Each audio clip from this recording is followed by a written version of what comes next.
Oye, mierda.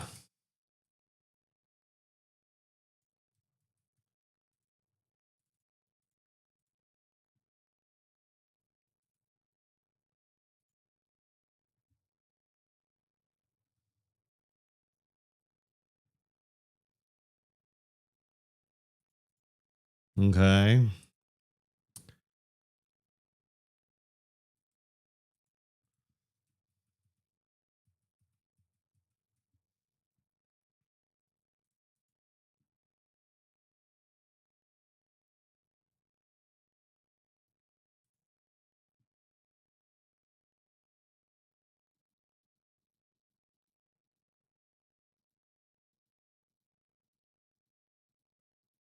Oof, okay. Busy day, huh?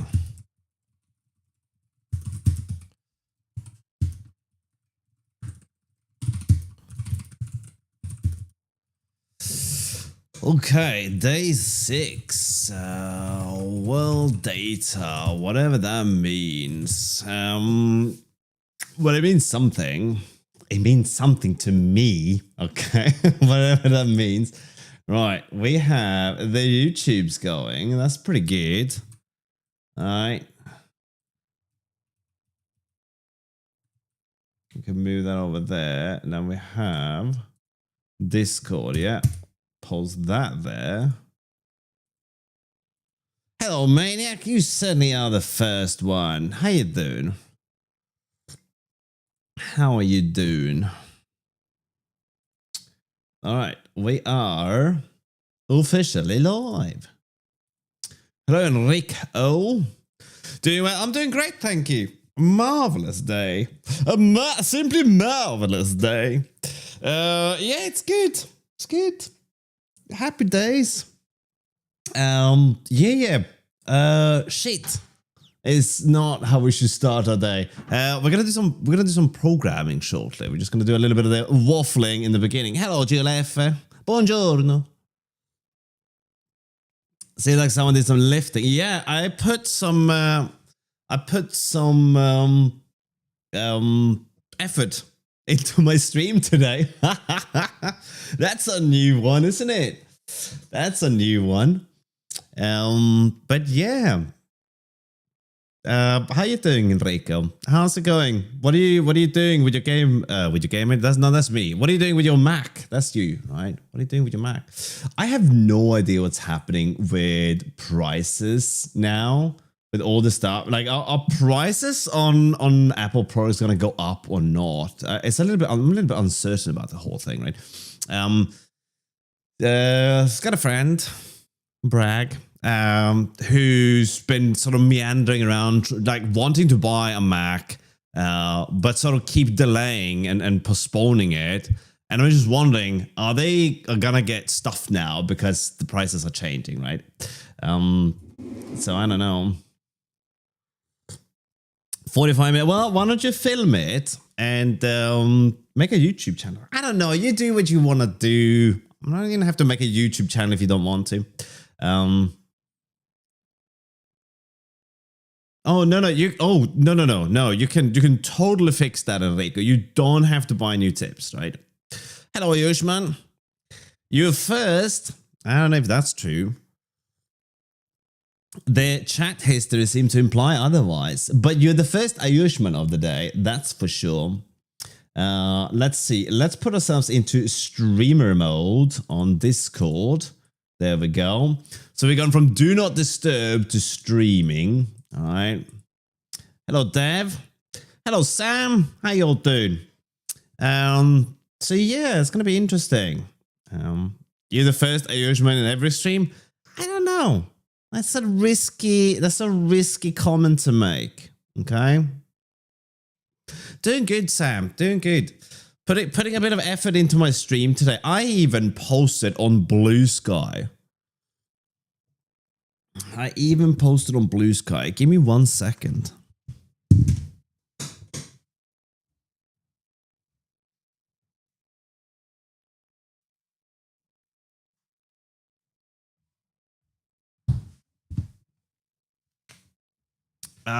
Okay.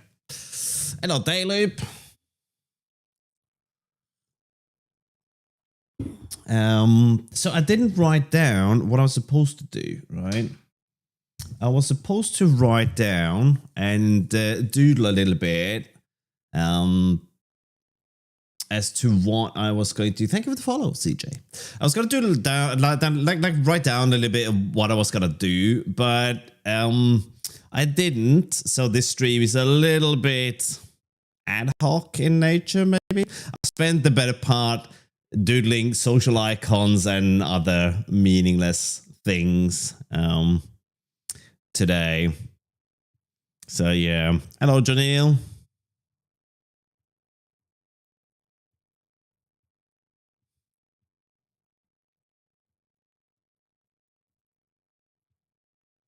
That, Janelle, is the question, right? I was gonna do that, but I didn't. Everyone, yes. Rabbit's doing all right. We expanded his little house or living area the other day with some more rough surfaces to run on. So he's quite happy. He's sleeping right now, as they do.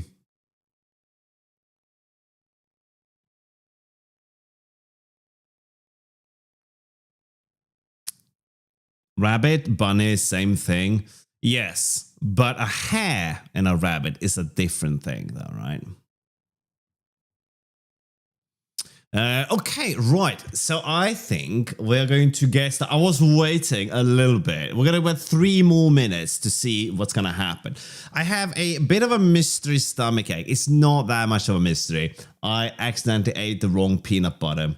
And thanks to the beautiful world of cross-contamination, yes. So anyway, we'll see how today pans out. It is, in fact, a Wednesday, though. So tomorrow is going to be a more busy day. But any hoodles, oodles, or poodles, we're gonna do this thing now, right? We're gonna give it about a minute, and then we're gonna crack on with things, right? So there is that. Today we're gonna work with world data. Whatever that means. So we're going to store entities in some kind of storage. I already written the storage implementation. I did it last night. Took 5 minutes. It's not a biggie. If you want to see that, you could just watch the slab video because that's basically what it is. I have named it a slot map instead because I do think people are more familiar with that term, but I don't know. So yes. That's what we're gonna go with, and we're also gonna associate data. Now there is a thing that I'm probably not gonna manage to get into this stream, but hopefully next stream if we don't get there. And that is when we start building the diff, and that is gonna be sort of the core of this whole thing, right? That's gonna be what we actually end up sending to the client. So we'll be building up all these diffs, and then we're sending the diffs to client. We're gonna do things like throttling. I didn't talk about this last time, but we're gonna do things like throttle connections by doing a bandwidth test. So if you have a poor connection, we're not gonna bombard you with frames with 20 frames a second. We're gonna be able to sort of like scale that down as well, right? And arguably we could also send frames more infrequently than that, right? So that whole thing will be quite configurable, right? You stuck on Windows. I think it's a choice, Junil. Okay. I think it's a choice that you've made. Okay.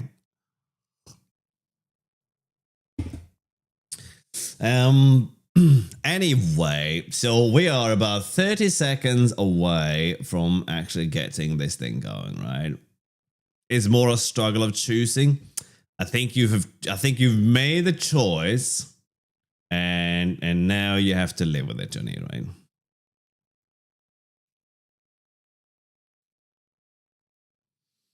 That's understandable, Janine. I think many people feel that way. All right, 7 seconds. No boning, no nothing. All right.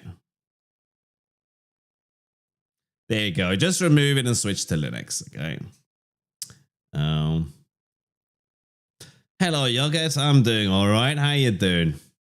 How's the life of Yogurt? Sorry, Mr. Yogurt. Okay.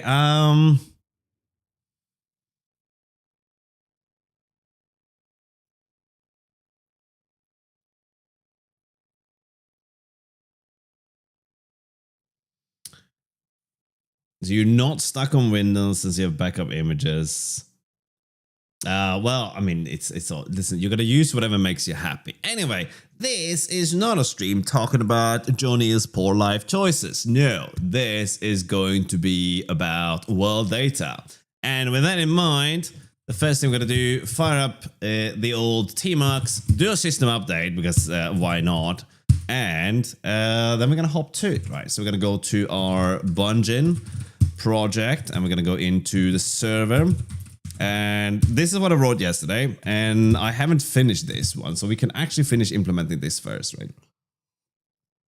I made this generic because it wasn't. Oh my god, there it is. Okay, well, let's just get this over and done with. Gamedle WTF Classic. Now, since there is no...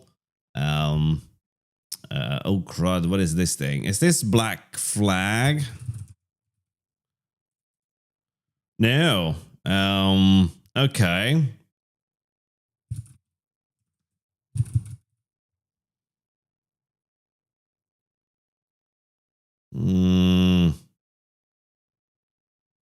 Why are there so many of these?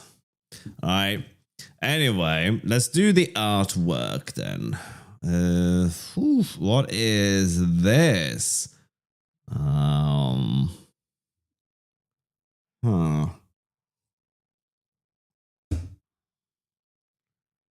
What is this?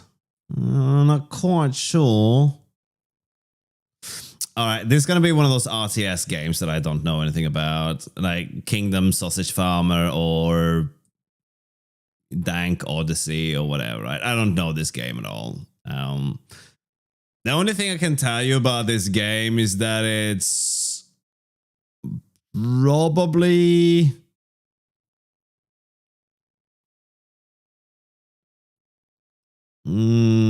I can't even place the age of this thing. This could be a recent indie game, or it could be 2001. Oblivion, right? 2006. So it was Elder Scrolls Oblivion. I have not played this. I have not played that. I did get I got a copy of Skyrim that I played for 5 minutes, and then I had to go and do something, and then I never opened the game again, right?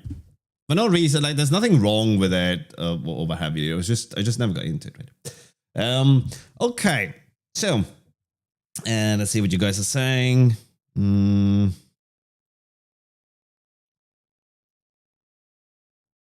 You got it. You got it.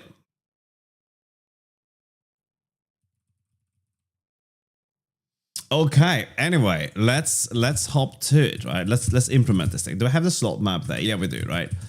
So this is what's going to be like the core generic storage of data in our world. So our game is composed of many different things. Let's say you have a bunch of like player characters, they have stats and all these things, right? But none of this actually has to be sent to the client, right? The client doesn't have to know any of this, right?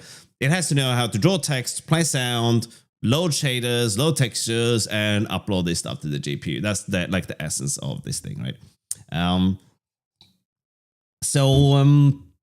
The idea is that we're going to make this thing work with either generational keys, meaning you can have the same index but with multiple generations, or we don't really care what generations, right?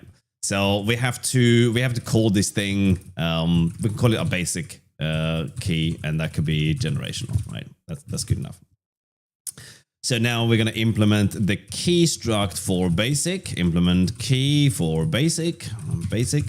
All right. And in doing this, we obviously need to set this thing to implement copy and partial equality, seeing as those trait bounds are acquired by the key trait. We're going to do the same thing for the generational as well.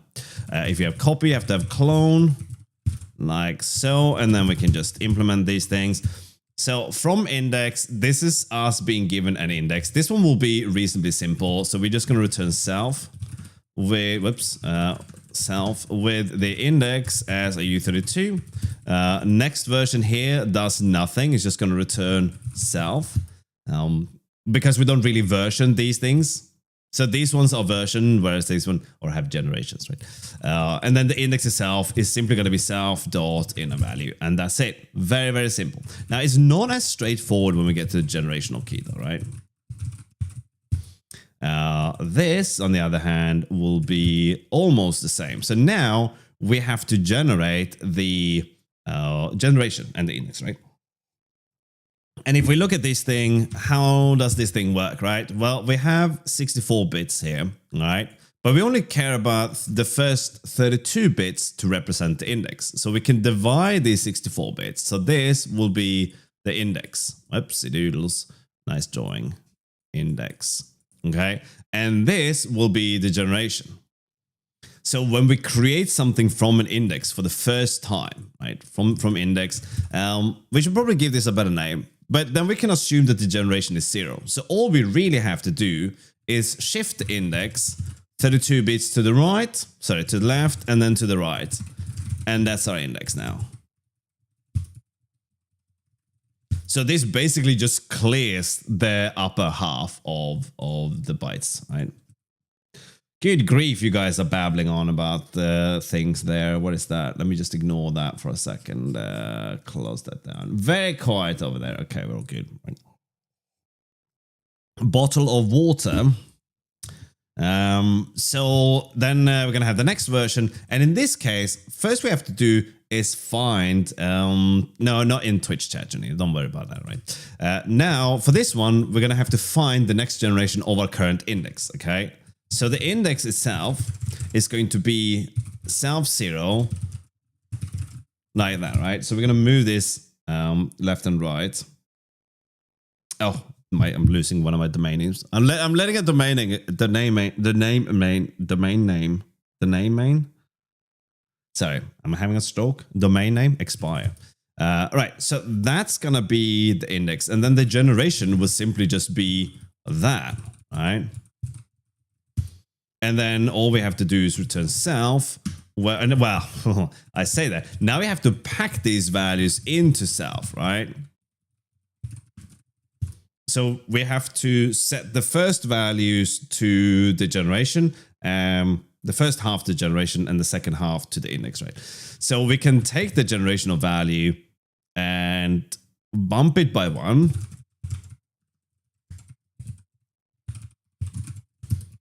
And then we can shift that 32 bits to the right.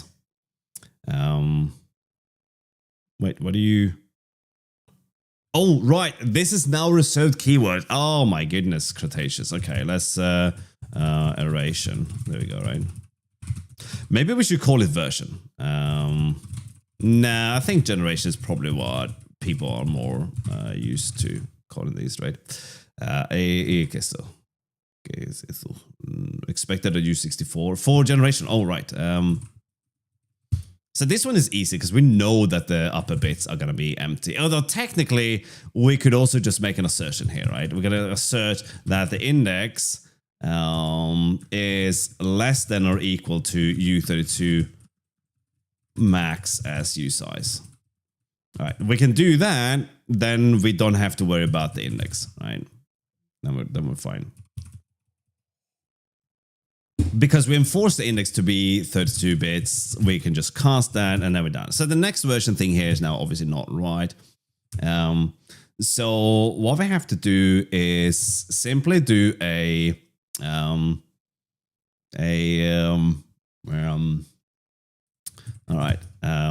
chat is being very noisy, so I'm going to ignore you guys for a little bit now.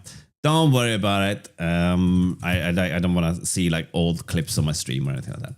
Okay, so generation, we're going to shift this all the way to the left. That means that we're going to put the upper 32 bits to equal the generation and the lower 32 to equal the index, right? That's what we have to do now. So we have to mask the upper bits now, right? But before we do anything, we're gonna write some tests here, right?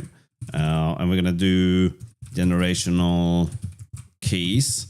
So that will be fine. So let's start off by making a generational key. Key is generational from index. We'll set the index to 1, right? So if we were to ask the key for the index, we should get the let's assert equal. We should get 1. If we ask it for the generation, we should get 0. Now, there is no such thing as a generational generation function here, so we have to implement the generational here and have a function called generation. Takes a reference to self and returns a U32. You know what? We don't actually need a U32. We could use a U16 for the generation. That's going to be more than enough for us. And then we could use the other upper bounds for something different, right? But we'll use U32 for the generation right now, and we can go back and change this going forward. I have done this in the past where I've encoded things like type information into a language that we made. So we store as the absolute upper 16 bits, we store type information, like what type is this and so on and so forth, right? Now the generation is just going to be self.0, shift this 32 bits down, and we're going to cast this as a U32, right? That's going to be the generation. So this thing should now compile and run, and it passes the test. Everything's great. So if we do key.next version and we do this, that should have a generation of 1. However, it will not have a generation of 1. Right? Well, okay, is this it certainly don't have to be mutable. Oh, Nelly, do we have a bit of a bug here, right? If next version is supposed to return a reference to an owned version of self, then there's no reason for us to mutate what is actually there, right? Now we do. That means that this thing is a bit of a bug, but there we go. Okay, so there we go. Failing test, explicit panic. All right, because we're asking for next version here. Okay, so we've shifted all of those down. Let's see. So how do we mask this? And now I get a little bit ditzy here, right? So we're gonna go to togglebit.io, togglebit.io, and we're gonna look at the sheet somewhere. There we go. The bitwise.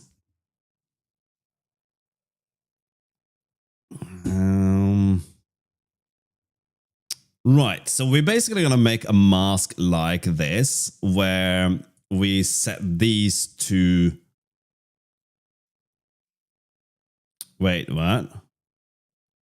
Yeah, that's the value. So we're going to set the lower ones to 0. No, we don't have to do that as long as the upper ones are set to 0. No, that makes no sense. That makes sense. I'm overcomplicating this thing something fierce, right? So the value will simply be the generation and the index. I think that's right. So not some self value. Yeah. All right. No, that was not the right thing to do.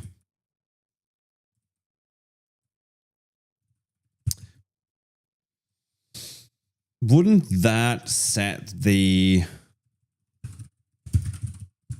There we go, right?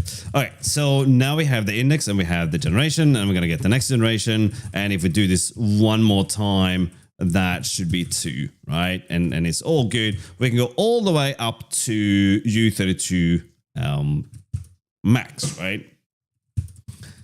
But really, we don't really have to look at anything else. We can now write some tests to try out the basic functionality here. If we look at how the insert is actually done, again, if you want more details on this, feel free to just go and watch the slabs video, right? Now, I believe I have like social icons down here, so you can find the YouTube thing. Actually, it's on Twitch as well, right? Your domain will expire. Yeah. I don't know. And they're very much on me with this domain expiration thing, right? Please give us more money to keep the domain you have no use for. No, I will not. Key next version, we get an entry. We're going to take the existing entry. We're going to swap this out. We're going to make sure that this thing is vacant. Otherwise, it's in invalid state. And then when we We don't have any keys in there. We're going to do this. So if we were to do an insert here, right? Insert, then we're going to make the map into a slot map empty.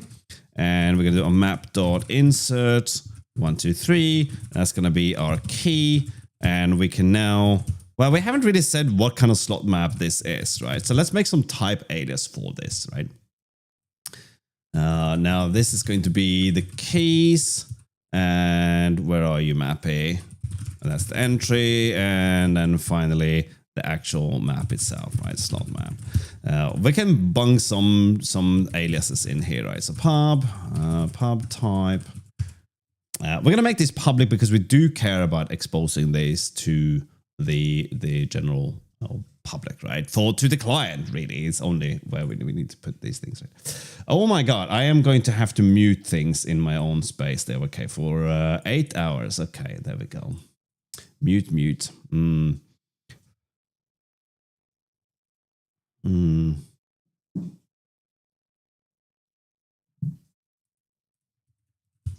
So pub type. What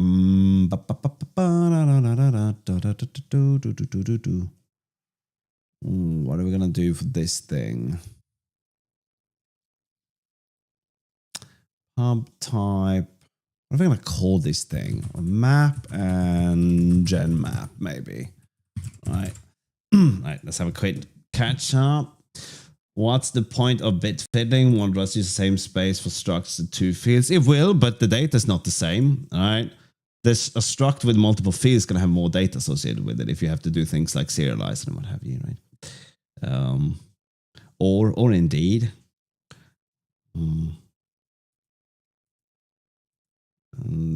Yes, but we have an additional 16-bit if we want to. Okay.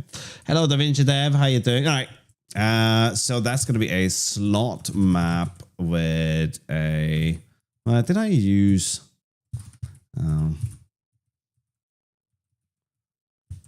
Where we use. That's going to be generic over T. That's going to be T and. But did we call it basic? Basic. Yeah. Right. That will be T is slot map. T and generational. Like that. Okay. That's it. It's all good. What do we got here? We are going to write a test for insert. That's what we're going to do, right?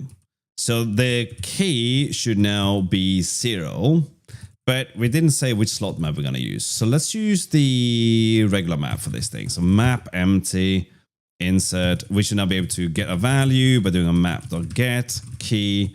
And that can be the actual value, and the expected value would be 1, 2, 3. Now let's dereference this thing. Let's get copied unwrap.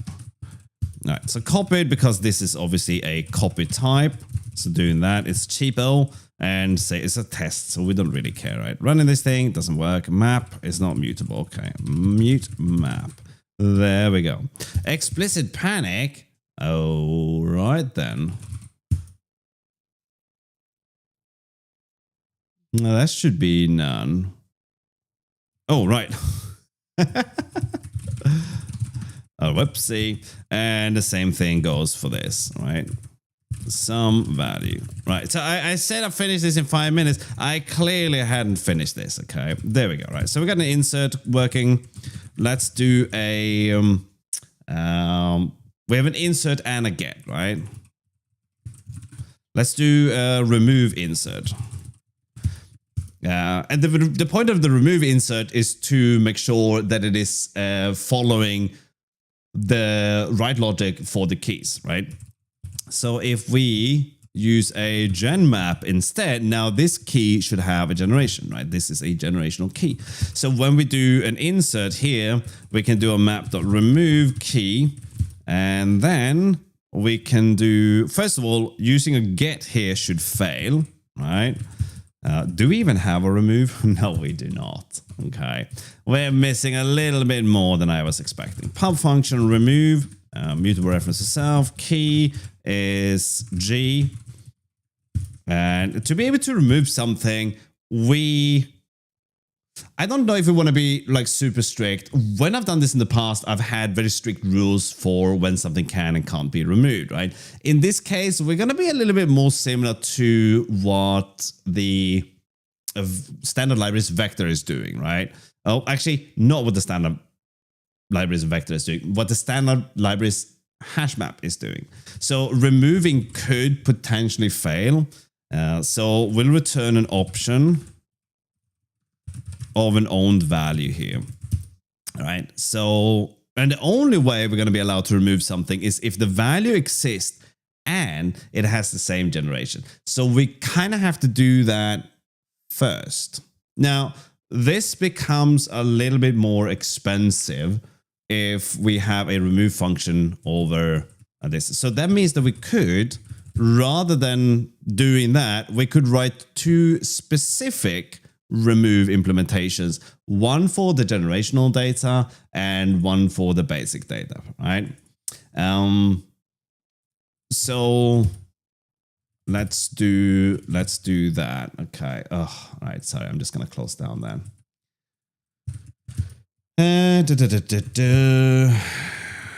Let's have a look at these things. What have we got there, right? Oh, that was for some reason really big. Hang on. I'll open this. Why is it showing so much stuff? All right. Anyway, thank you guys for the follow, by the way. How will U32 to look in memory compared to U64? Why don't you just put them in memory and have a look? I guess you can fiddle with the whole thing. I can. You can't fiddle with my bits, mate. That is not okay. All right. There'll be a whole thing. Okay. You have the wife will yell at you and. Right. Hello, Excel. How you doing? No, I have Music DaVinci Dev, but you're just not getting any of it, right? Okay. Where is these things? Did I do something dumb again? No, the settings are correct. It's just live. Okay, cool. Just had an interview. Well, congratulations. Hopefully it went well. What was I talking about? Yes. So we write a specific delete implementation for map and for gen map. This way, I don't have to do anything like generational checking for the value that we're removing, right? For the regular map. So let's write an impl down here. So we're going to do impl t map t pub function remove. Index will be a basic key, right? That returns an option, and it's of course going to be an owned value, right? So let's have a look at self entry self.inner.remove index.index. So let's call it a key then, shall we? There we go. As use size.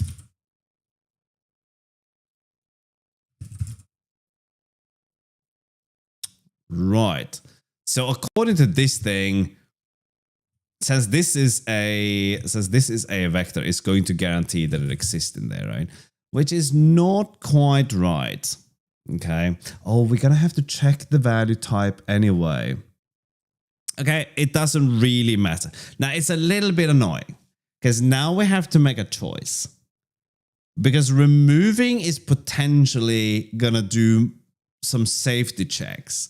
Probably won't have any real impact on what we're doing. But it will possibly, if you do a lot of inserts and removes, then having to do this check every time.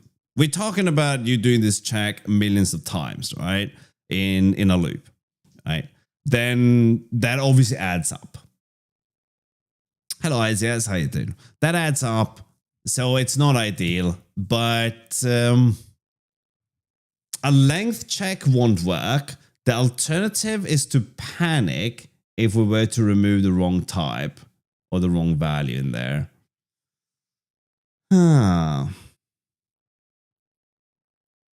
Okay, let's do this. Let's have this thing panic, right? No, we're going to have to ask for the generation either way. So we have to write separate implementation blocks. Okay, all is well that ends well, right? So let's get our entry out of there. We're assuming that it exists, and then we're going to match on the entry. And we're just going to fill the match arms like we do. If it's occupied, there's a value. We don't care about the key for this thing, so we're just going to return... Whoops. Some value. If it's vacant, we kind of need to put the entry back in again, right? Because it was an incorrect thing to do, right? Oh, you idiot. Okay, I see the problem now. All right, we can't remove. This is a very thing that we cannot do because that is not how slot maps works, right? We would effectively be making a big mistake. If we remove something, then we're shifting all the data up again, right? So if we have our beautiful slot map here, we have a value here. Actually, let's draw a V for a value, right? You have a value there, you have a value there, and you have a value there, and then the rest is just empty. Now, if you remove this value in a vector, standard library vector, this would be a 0, 1, 2 is the indices, right? If we were to remove this thing, this value would end up there. So the value that is at index 1 would end up being the value that was at index 2, right? So we have the value, all right, let's call it 1, 2, and 3 here. So you're going to end up with 1 there at index 0. You're going to end up with V3 here at index 1.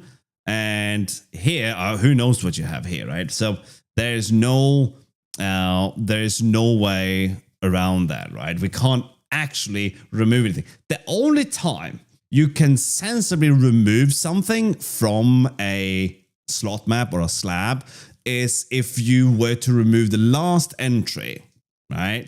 Because the keys have been given out, and the connection between the key and the value is the index, right? So whatever was at that index when you gave out the values, the expected index, expected value, right? But if we move the data around, you can move the data in memory, but you can't move the data inside the vector in its positional value, right? You can't move that. So if you do that, then everything is broken, which is why instead we're going to get an entry. We're going to assume that it is vacant. That is not vacant, and we're going to swap it for another value, right? So if we match on this thing, it has to be occupied, right? And we can return some value here. If it is vacant, now this does mean that if you try to remove outside of the index, it will fail. Now we can make this a little bit more friendly by using a get mute here, okay? We can do that since we're returning an option here. We can just chuck a question mark in there. Now we've kind of guarded ourselves for all possible situations when it comes to this, right? I mean, as far as you can, right? We make sure even if you construct an index outside of this, but here's the thing. You can't, right? You can't construct an index. As a matter of fact, we're going to make this even more difficult to mess up by associating a type with the key, right? So we make this generic over the value. That means that if I get a key from a hash map of strings, a slot map of strings, I cannot use that key with a slot map of integers of any kind or any other type, right? Because we associate the type with it. Will this be annoying? Possibly. We'll find out, right? That means that we have to associate a value here, and we have to do so here as well. And there we go. Yes, there we are. Very good. There we go. Basic has to have a generic of t as well, or rather b generic over t. Well, if we do this, we're going to have to add some phantom data, which is just there to restrict the type. And we can very well do that, right? But what happens in Rust if you say, here's a type that you're not going to use? And when we don't use that type here either, I can't see this making any sense, right? This can't be correct because T is never used, right? We're going to do this here. I'd imagine that the type system would shout at us for doing this, but we're about to find out, right? And let's go to entry. There's G. G has to be generic over T here. So, well, not here, but there's a there we go, right? But here, like that. Wait, why are you griping at me? All right, so this is griping because I haven't, because I haven't finished this thing, right?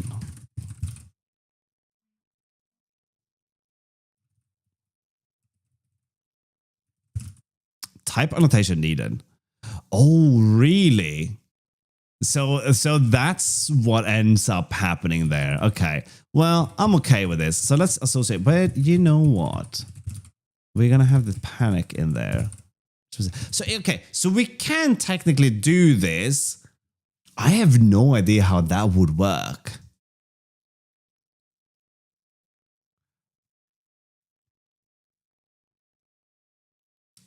That is a little bit crazy. So we associate a type, but this type is not visible, right? So the key that we returns implements a trait that is generic over the key. So it would technically be a different trait. I want to see what the error for this thing looks like, because this has never occurred to me to do it this way. And I don't think that we'll end up keeping this. But all right, let's make two maps here, okay? We're going to have a map with a key here. And we're going to insert a string size instead. Hello world. Okay, so that's one key, and we're going to do another key here. Okay, so the remove thing can just chill out for a second. Let's read the error message. Okay, cannot infer type parameter T for the trait key 161. All right, okay, so we'll say a unit there. Are you going to be good with that? Oh, no, because that doesn't have a generic. Oh, rubbish. Okay, yeah, this is going to be a little bit awkward to type out. So instead of bothering with that, we just do this. Okay, so this thing should fail, but it doesn't. Even though that map, this key belongs to this map, right? Which is a map of string sizes. This map is a map of integers, right? I32 would be the default one. And it's going to be incorrect, right? It would be the technically incorrect key. So instead of you know, fiddling with that, we're going to have to give this thing a type, right? Rather than having this, which doesn't serve the purpose. Okay, that's a bit. But hang on, how would that work? Because map get takes a key G, so even if the type is associated with a trait, that type has no association with the key itself afterwards. Okay, interesting, but meaningless. Right, so let's go back to our key and associate this. Using the phantom data that comes from marker data. Now, this doesn't actually add anything to the. It doesn't add anything to the type, right? How will this be encoded in something like bin code? Now I'm curious. What happens if we have two different types there? For the key, because we have to be able to send the keys to the client, right?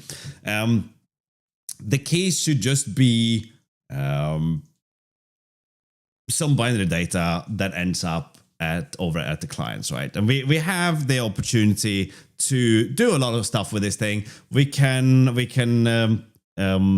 encode it with something like bin code or some other thing. Bin code is just an example, okay? I don't want to hear your opinion about how that may or may not be good for this thing, okay?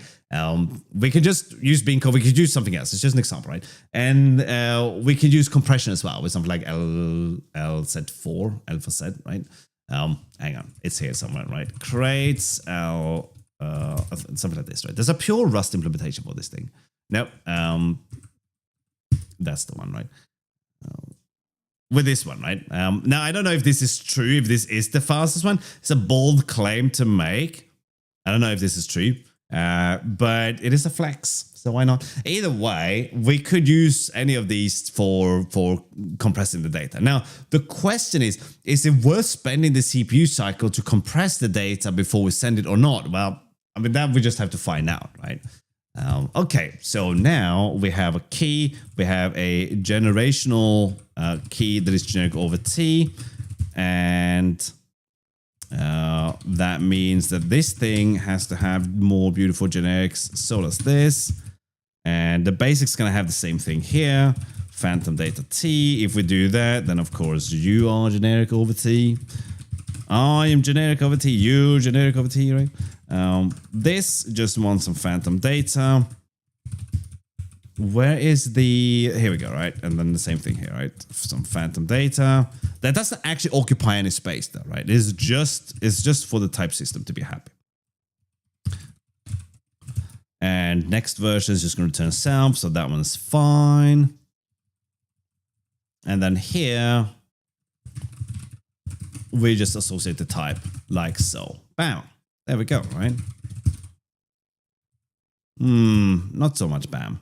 Can't compare T with T. Right. That means the T has to implement partial equal, right? It's not a biggie, all right? Done. Associated item constraints are not allowed here. Oh no, then that's the wrong place, you big old dummy. All right, and then we add the copy trait as well. There we go. The same thing here, partial equal and copy. And jobs are good, right?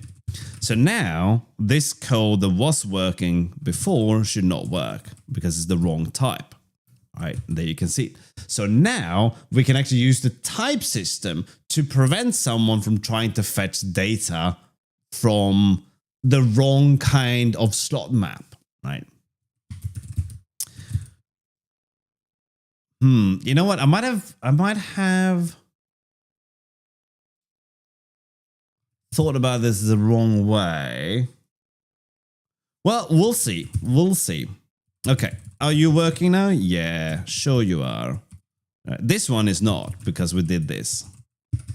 But that's back to working now. Right. Everything's working. Look, we had other tests as well, right? Okay, let's get the remove thing working. That should just panic now. So let's go and get the... Oh no, that's a gen map. Okay. Let's do remove insert basic map like so. Caleb, you old biscuit. How you doing, mate? Oh my god. Oh my god. How you doing, buddy? How's it going?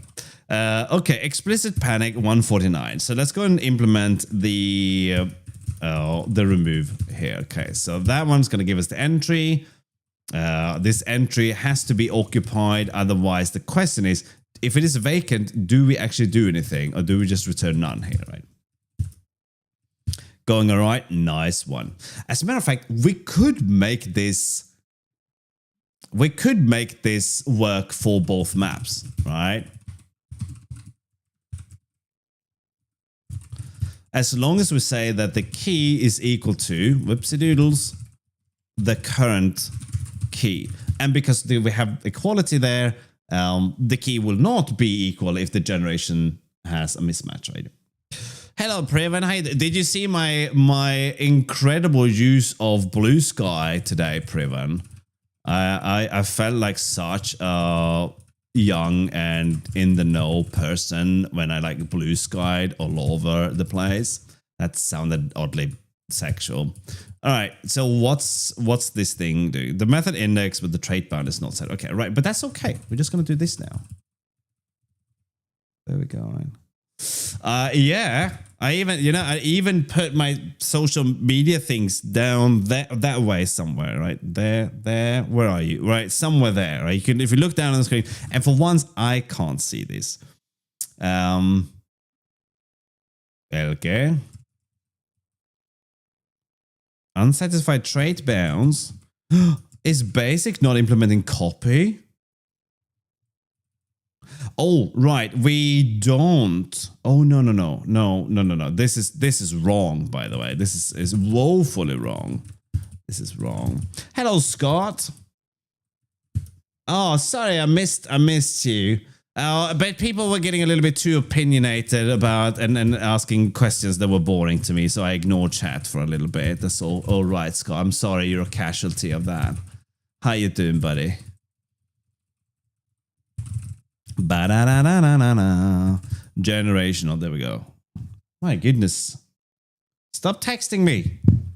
Okay, so we can't compare T with T. That's okay. I guess we have to make manual implementation. I'm sure you will. I'm sure you will. That's a little bit silly. A little bit silly to have to do that. Because T is not T is not used here, right? But the type system doesn't care about that. It's partial equality for generational.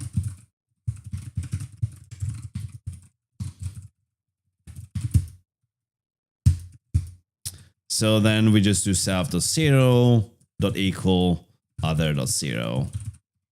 That is a reference. And we're going to do the same thing for, all right, we have to implement copy as well. Again, it's a non-issue. It's just an impl copy for generational.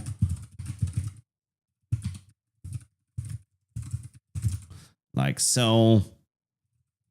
And clone is probably going to have that issue. Well, we have to do that, right?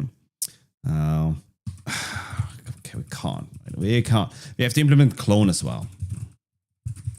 Clone. And this time we actually need a function, a clone function for this to work, right? So we're just going to do self.0, phantom data, yes, right? That's it. That's all we have to do. We're going to do the same thing for the basic one. And then we're kind of done with that. It's weird to have this. No, it's not. Okay, good. Is this your struct? Is a tuple? Yes, it is a tuple. It's a tuple struct, or a struct with unnamed fields, right? Where is the basic? There we go. That becomes basic because you're basic. Basic. There we are. So we should be good now, right? We have to get rid of that and that and that as well, right? Did I get partial equal in there? I didn't. So we're going to put that there. And then we're going to copy the partial equal as well. There we go. So I'm still waiting for my invitation, Priven. I feel revolutionized like a boss. Basic. There we go. Okay, now current key and a mutable reference to G. Why would that? Oh, right. Huh. G. There we go, right. And that is going to be some value. Well, we can't do that just yet. If we have established that this is what it is, now we have to take this. But that's really annoying, right?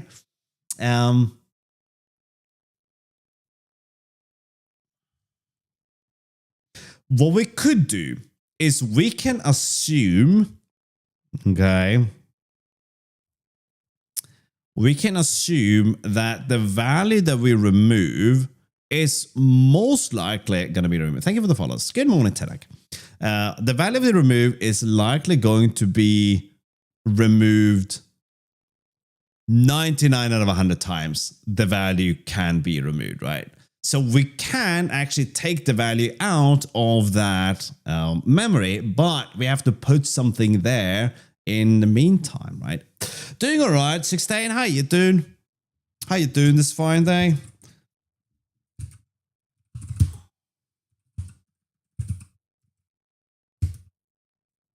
You want to hear something embarrassing though, Privan? Do you want to hear something a little bit shameful? I couldn't figure out what the format was of Blue Sky. Hello, Gitry. So I didn't know how I would like link to my own profile. I was like, is it like an @togglebit? But that doesn't work. Do I know what you've learned about AI? I could not possibly fathom what you have learned of AI, right? Tell me. What to do and where to stop. What do you want to do though, right? If the struct is a classic one with phantom data properties, is then derived much equal working? No, this issue would be the same. It's shit. Yeah, you can see it at the bottom of the screen now, and you can see it on the YouTube channel, but I just couldn't figure that out, right? Because in my head, a company started in the most recent of years. It didn't make sense to me that they wouldn't know or wouldn't implement some kind of similarity to what X or Twitter does, right? The little @ Same thing with like YouTube. Everyone's doing the @ because of email, you know, right? But they didn't. They went with profile, something. Maybe they just want to be different, right? That's their prerogative. Okay, so we want to take this value out of this, and we want to make this the next index, right? So the next index is going to be some key, right? That's what we're going to set the next one to be. Well, I mean, we're already using RC now, Gisa.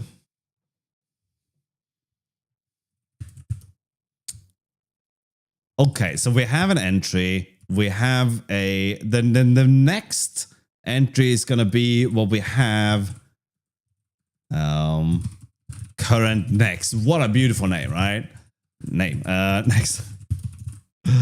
Well, all right. So that is what's going to be the next one. So the entry that we are going to be, but hello, cat peasant. I've been waiting for you. How you doing, buddy?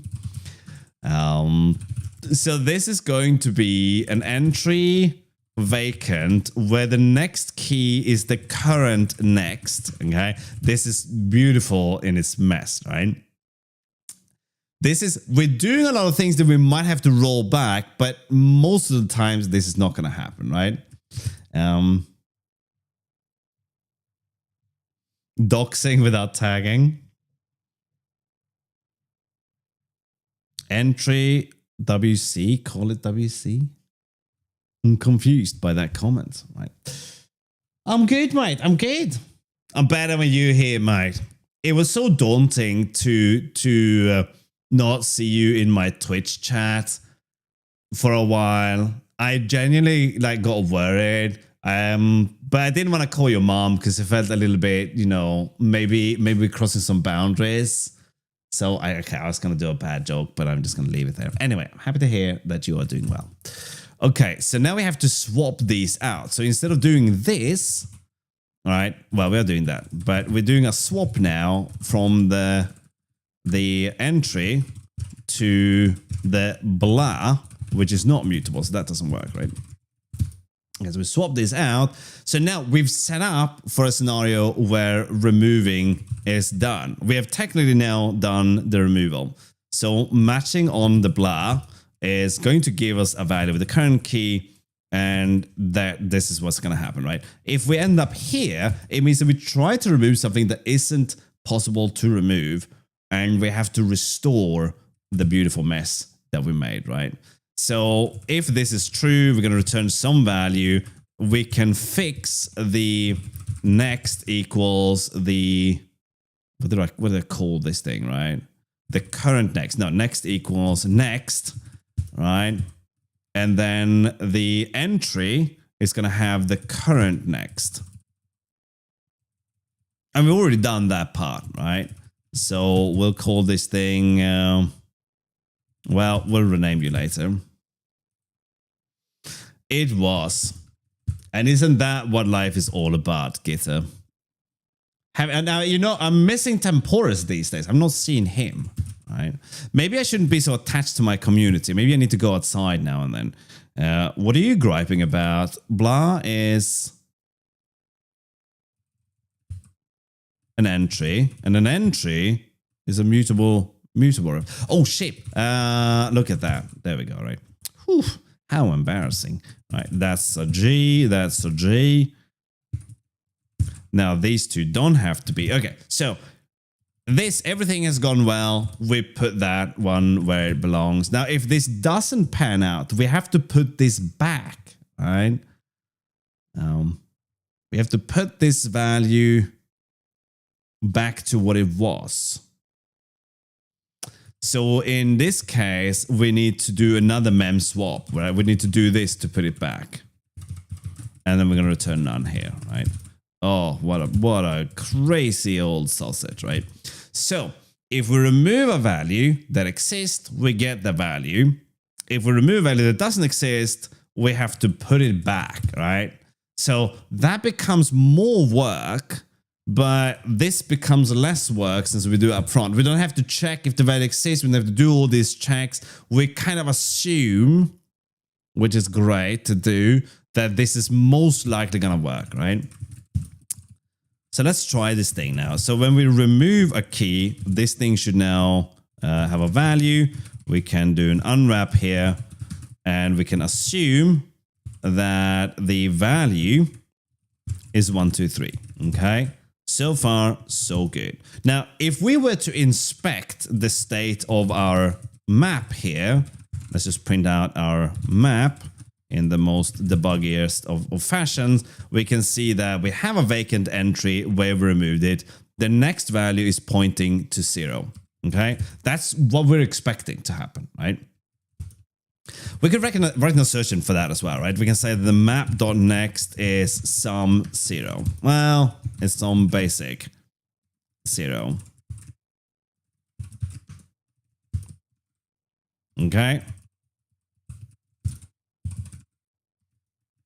So we just write that assertion in there. Okay. Now, if we were to insert another value, let's bring this back so we can observe this thing, right? If we insert another value, we should just get the same key back out. So the key would have an ID of 0 and the map would have nothing as its next ID, right? Invalid state. Oh my. What happens? It's occupied. All right, so the remove has not worked. Okay, let's debug. So we're going to have the next value is going to be the key that we remove, which would be 0. Right? That's our 0. The current next should be none, and it is none, as you can see here. We're making a vacant value. We're getting the entry out of there. We're swapping the memory around now. So this blah is really... Oh, right. Where did you go? Right, so... Oops. Okay, not oops. But hang on.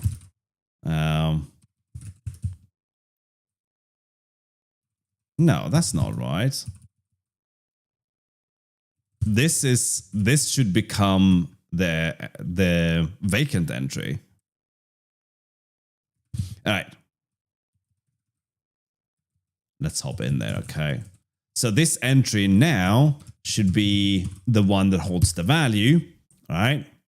Well, we see that, but if we do a swap here, it should have a different value. Why don't you have a different value? Oh. Hello. That is a little bit sus. We literally swap places between these two. Why is it not? I'm using WGPU. It is occupied. Self next is none. And we're going to give it this value. And that's the value we're going to return, 1, 2, 3. So at this point, that is correct. And when we do an insert, this should point to 0. Let's look at the state of the map after this. All right. We have no value. It is vacant. And the next value points to that. So why would this insert fail? Okay. We take the value, which should point to 0. We don't care about the version here. Then we create an occupied entry. We get the vacant entry. And then we swap these around. So the entry becomes the vacant one.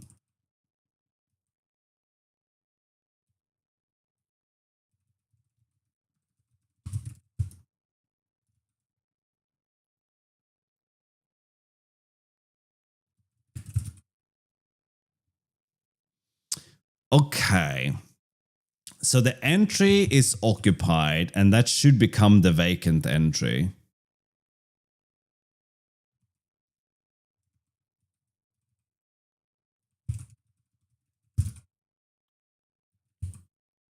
And the entry is mutable.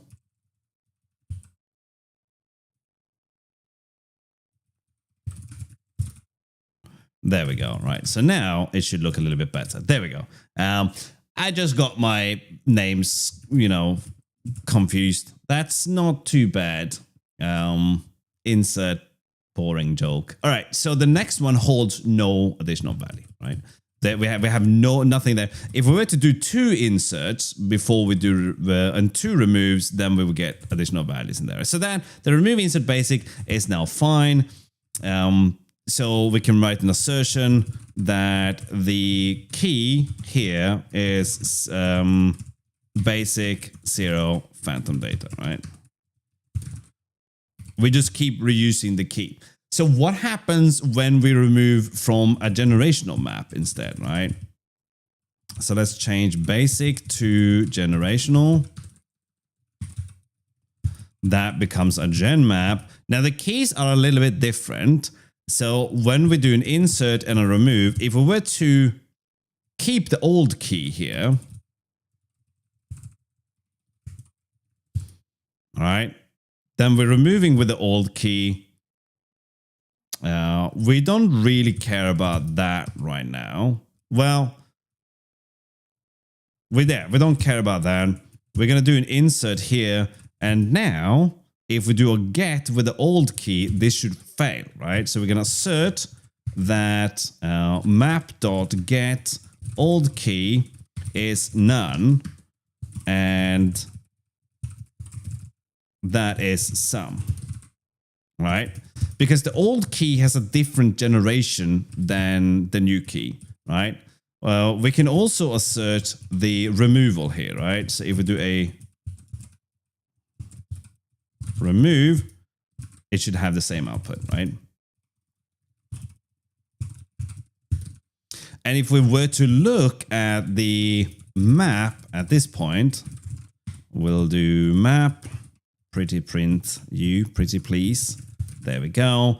We can see that the generational key has a lot bigger number, right? Because we're storing the generation separate from the other data, right? So this is actually 0 plus the generational value, right? Or the bits set, and that's vacant. So this is effectively 0 in terms of index, right? So let's remove insert. Yeah.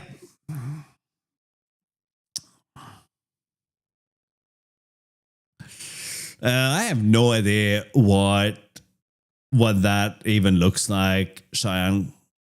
I don't know what educational looks like where you are going to do your education. I don't know what programming languages you would be learning. I don't have a degree in electrical engineering, so I couldn't possibly answer any of the sort for you, right? I would say if you want to know that, you should ask your the school where you're going to apply, right? Okay, so remove insert. So we have like these basic tests now. So we have all the information that we need to actually do this. Now we can't have a function or a variable called blah. That is simply too stupid, right? Remove an existing value and return it, or none if the value doesn't exist or the generation is wrong. Doesn't match. All right, let's say none like that. Document. We're gonna try to keep everything documented as much as we can, right? A lot of private things in here.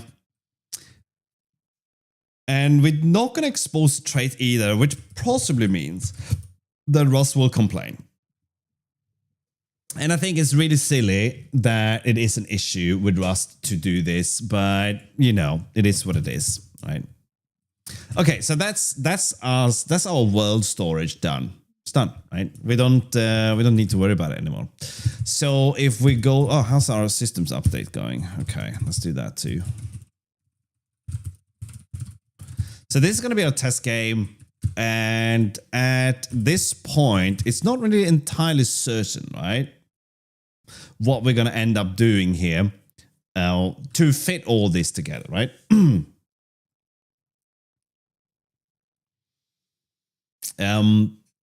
This has to go into the game. So we're describing different scenes. And in this case, we would like to know perhaps what sprites we have, right?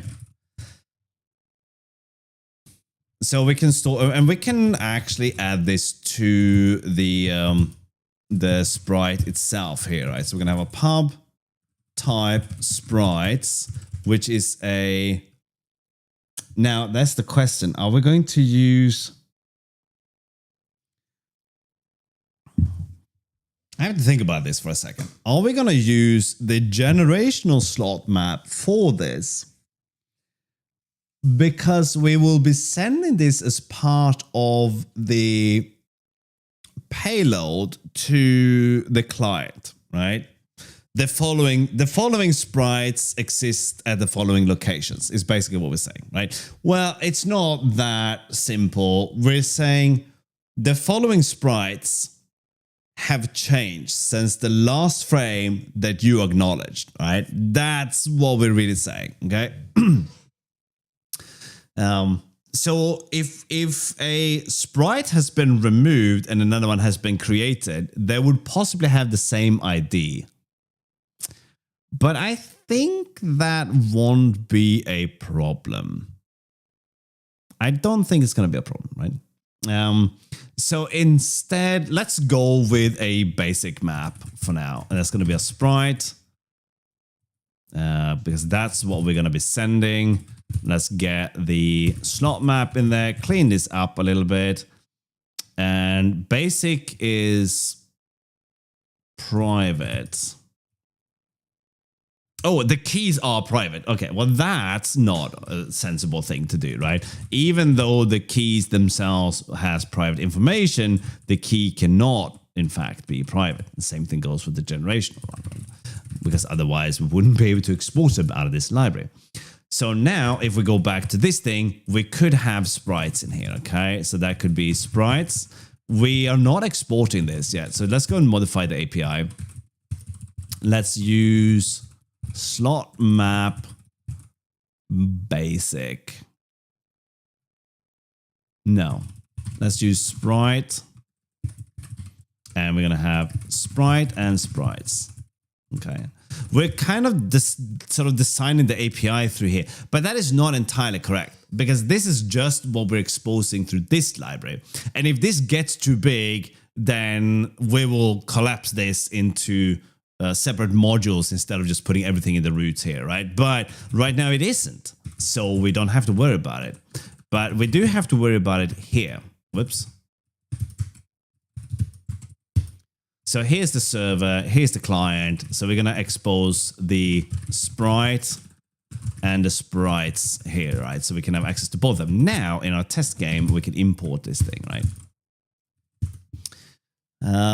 Right, so this is our scene for the overworld, which contains players and sprites, but we're not actually doing anything with them, right? We don't even know what a player is in this case. Okay. And again, I haven't figured out how we're gonna get these scenes into the game even. So that is his own quirk, right? But we can at least store the data in here. So this player is just gonna be a player U32. Now that means that we can actually make the player into something basic for this to work. Whoops. Let's go back to the server, player, and let's get rid of this thing. And well, we're not going to get rid of it. We're going to make it into a type. Player is equal to a basic. I guess we could call it a player ID. Or we call it a player and that's the player ID instead. And now we have to get this thing imported here, right? So a player ID is just a key for a player. So again, it's just a type alias. And now we can make an actual player here. Although I don't really know what we were going to have in that player. So why don't we just do this then, right? A player is just an empty something rather. We have to export the player ID here as well, because that's the one we're using now. Player ID like so. And again, if we're doing that, we're gonna have to go and do so here as well, right? So we're gonna have player and player ID, right? So this is not a vec of players, it's a vec of player IDs. Which seems redundant at this point. I don't even know what we're going to do with that, right? So that would be the ID. I guess that would simply be players then. That kind of makes more sense. So we're going to go back to say that we have something called players, which will be, since the key is basic, that means that this thing has to be a basic map of a player, and that's it. That's a type. No, that's a key. Map. Sorry, there we go. Right. Right. Let's clean that up a little bit. So now we can store the players, but we don't want to store the players on there. We probably want something more generic, like a context that we pass around. I love context. Don't you love context? It's the most confusing thing ever, right? Everything is a context. It could contain just about anything. It's like calling something a bucket or data or whatever, right? You have absolutely no idea what's going on in there, right? But this probably be fine for now to know what we're gonna have there. Oh, don't worry about it. You save. We'll deal with that later. How do you even see that? I haven't had that function on screen.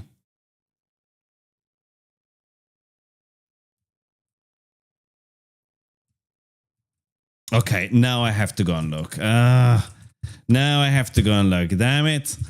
You poke the bear. All right, where did we put that? That's in the geometry. That would be in equal epsilon.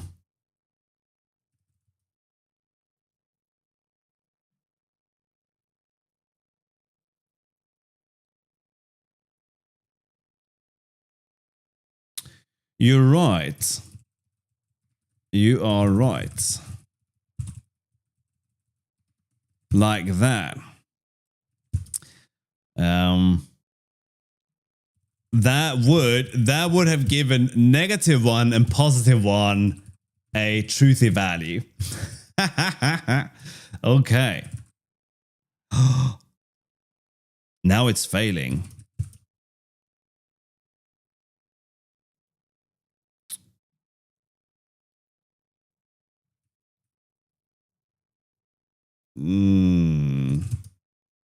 Oh, right.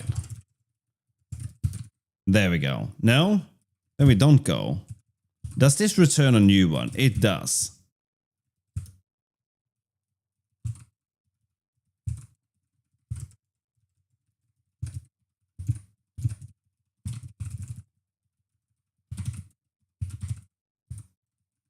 Goodness me.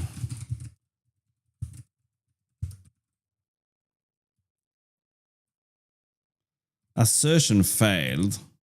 What is the vector then?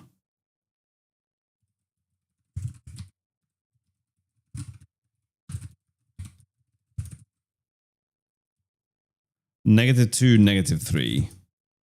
Is that right? We are rotating it 109, 180. Yeah, that is right. So the assertion here is not right.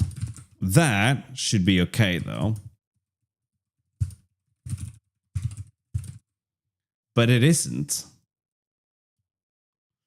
I think the epsilon value is too large, which means that we have to change that to something. We can shrink the precision on that. No, how many do we actually care about here?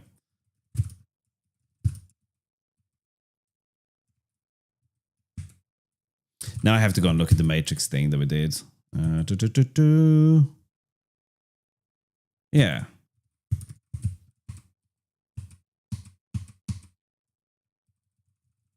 All right, what is the current epsilon value? Let's just make this a smaller value.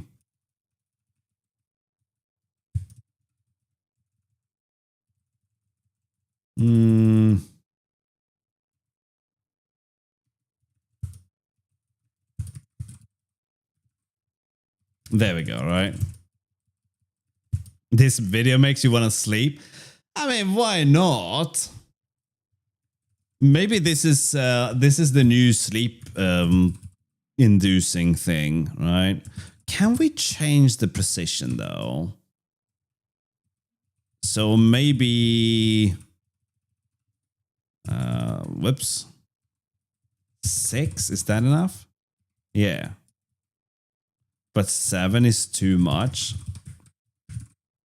Yeah. Okay, let's go with 6 for now. Hello, Chris. How you doing? Okay, good catch. Let's patch this in there. That is going to be... That one we can add. That one we can add. That one we can add. That one is just a formatting thing. Formatting again. Yes, and this is the one that we actually want to do now. So this is the bug with epsilon value, and that's the test. We're not adding the slot map yet. And this intersection we can add. You know what? We're going to add the slot map as well, right? Bug fix. Eps equal eps. Then we're adding slot map and what else have we added to this thing? An inclusion zone. There we go, right?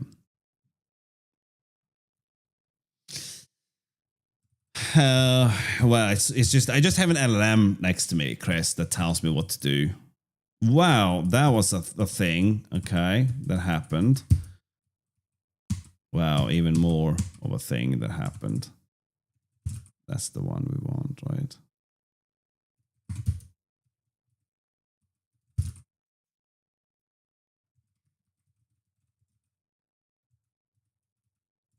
Okay, so we have to change the trait, but more importantly, hang on to your sockets because I need to go and clean something out here.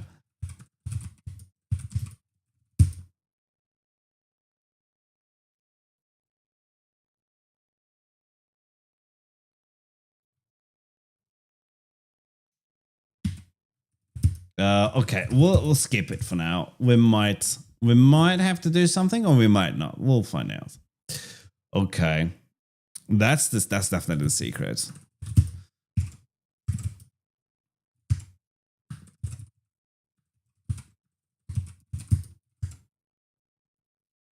Server. Okay, there we go. So this thing is growing kind of organically from what we're doing, and it's somewhat pleasant to have this going on, right? We are 40 odd minutes away from a delicious cup of tea, if anyone was wondering. Okay, so we've done the slot map. We got the server. We would do the player thing. That's what I was doing, right? So player ID, players is a map of players. And yes, we want this to be part of the server, right? So if we go to the server, we're going to have some means to, yeah, this is all very make-believe. The shaders, the world, what have you, right? So when we do this, we're going to have players. We can put players in here.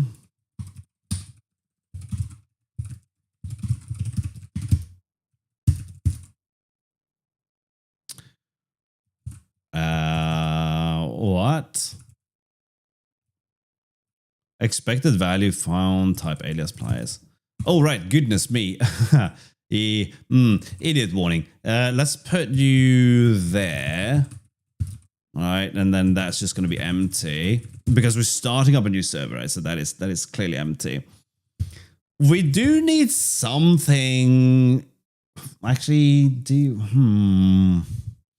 Right, there has to be like a convergence point where we do things like save the date. No, save the like information about things in the world. Some information is the game state, like where is everything in the world, and some information is things like inventory and whatever, right? So there's if we happen to have that. So there's a lot of different things that has to be like written to disk at some point as well. All right, so starting this thing, we're going to do this. We get the server handle, which we have to be able to interact with. Simulate the world, send snapshot. Okay, so here, when we pass in the update function, or rather even not just the update function, but where is the input function? Okay, we're never calling that. We do a world update here. Maybe this should contain the scene stack then, right?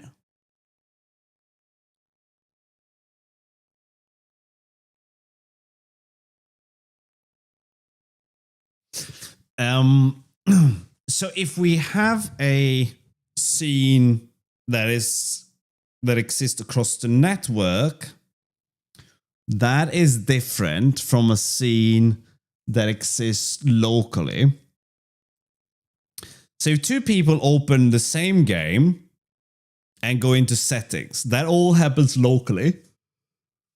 But one of the scenes that you interacted with could be a server scene or a network scene, which means that one should be updated across the network. And it just sends information back and forth. Maybe we should look at how that fits together, right? So we kind of solved the world data, even though it doesn't look like it. Let's put players in here, okay? Or not. We have world update.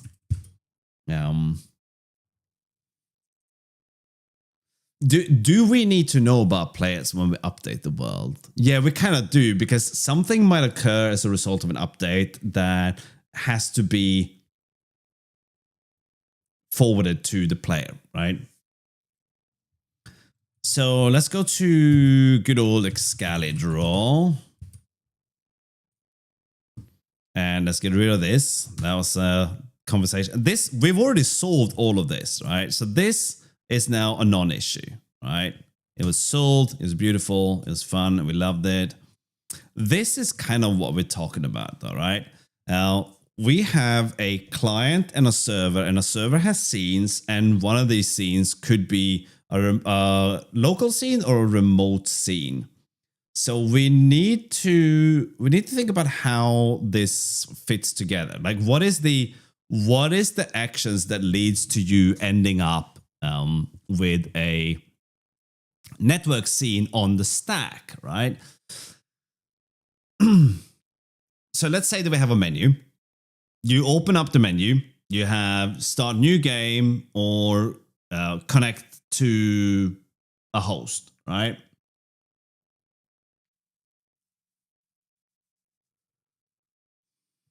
Yes. And if you choose to connect to a host, then the next scene that we push on top will be a network scene. Otherwise, there will just be a regular. This is a non-issue. I don't know why I'm thinking about this as an actual issue, right? It's a non-issue. So we need a concrete implementation for a network scene. Whoopsie.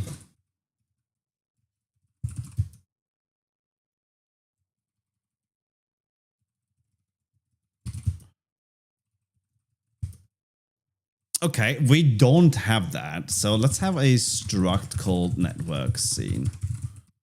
Let's find impl scene. There's no implementation. For some reason, I thought I'd started this already. But we're gonna have a TCP connection, and we're gonna have a UDP connection here. Right, we're gonna have both of these things to make things a little bit easier, right? Dev mode is copyrighted. Is this true? That seems entirely bizarre. Why is this even allowed? All right, that is so bizarre. So if we import scene for network scene here, let's do one of these. So update is going to do what? I don't know. Input is going to send input to server via UDP. Snapshot is going to do so snapshots is generating the snapshots. Here we have to pull the snapshot from the server.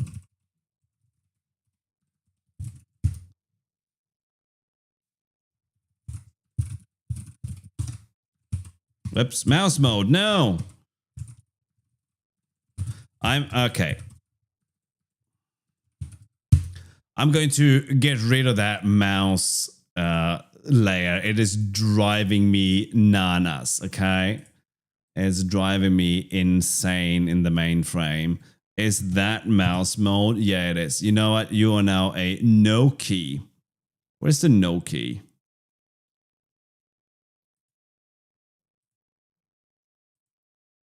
There it is. There. Oh, thank goodness. No more mouse mode.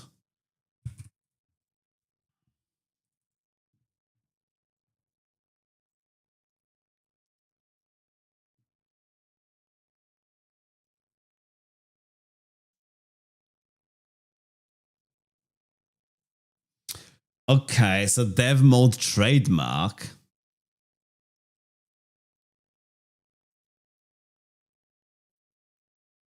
We are oh my god. Okay, let's just pop this open. We are flattered that you agree dev mode is the ideal name for a software tool that helps bridge the gap between design and development. But as inventors and entrepreneurs, we're sure you can understand that we need to protect our intellectual property. My goodness, we ask that you please cease all use of dev mode in connection with your products and services. Rename your tool and remove all reference to our mark from your website, marketing material, and other public-facing content. We'd like to resolve this amicably so that we can each get back to building great products for our customers. My goodness, what a bunch of nonsense. Goodness me. We launched dev mode to Lovable a few weeks ago that lets you edit code of your Lovable projects. Dev mode is a common feature name used by companies like Wix, Atlassian, Figma, Shopify, and many more. Now Figma claims we need to remove all mentions of dev mode. But if other companies are using it, they've already lost the trademark there. So that's that, you know. But dev mode. Yeah, I don't know. Can you really trademark dev mode? It's a little bit, seems a little bit too generic. But you know what? Here I am, not caring, right? I'm gonna trademark everything, by the way. Um,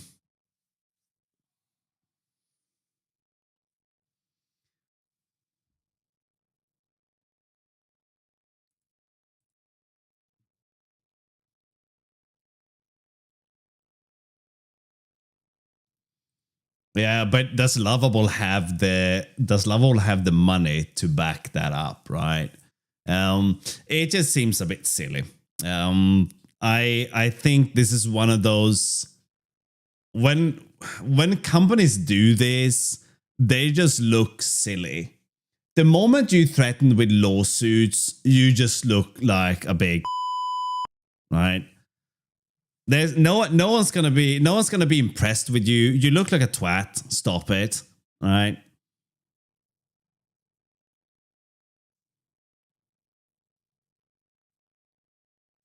Figma is the F word now. Possibly.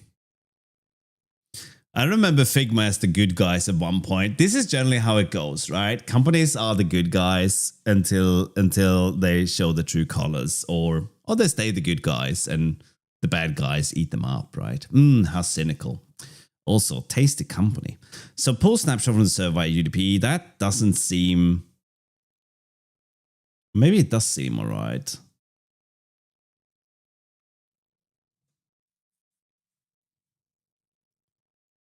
And then so this would be pull the snapshot.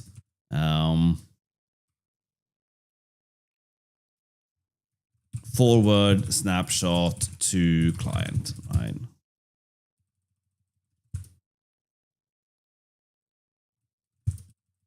And what does the update here do? It does nothing. Actually, this one probably would do pull snapshot from server from the update. And then here we would just store them locally and send them.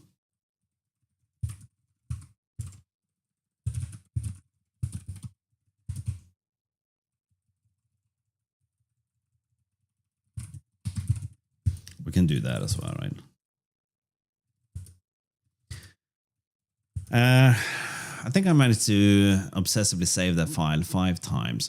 But yeah, okay. So this is what we could do with the snapshots over the network. Maybe. We have to configure all of these what do you call them? All of these throttles and stuff like that, right? So if you have, for instance, a low bandwidth connection, right? You're on dial up in 2025, then you can set your frame update frequency to something like 10 times a second instead of 20 times, or maybe 2 times a second, right? I don't know. It depends entirely on what you're doing and how relevant it is.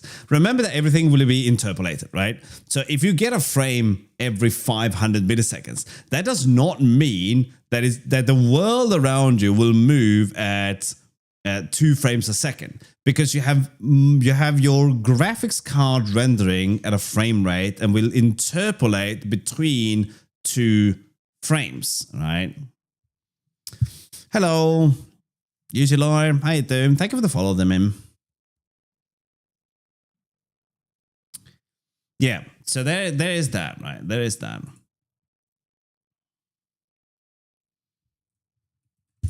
But this is not the thing that I'm supposed to be working on, right? We're supposed to do something else.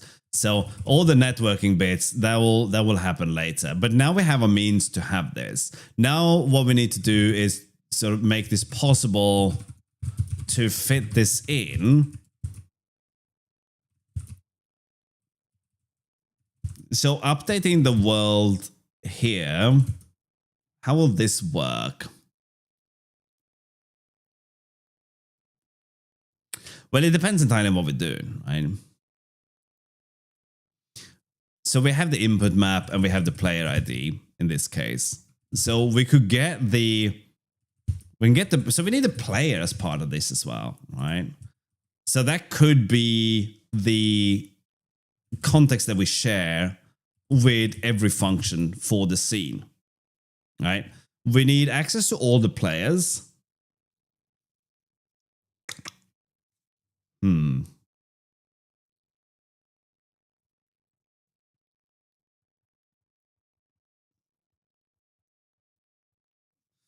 Yes, that's what we need.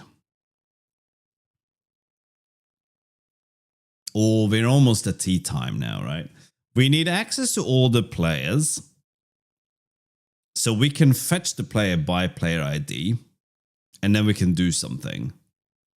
So we could do something here like if input map dot is key down up, right?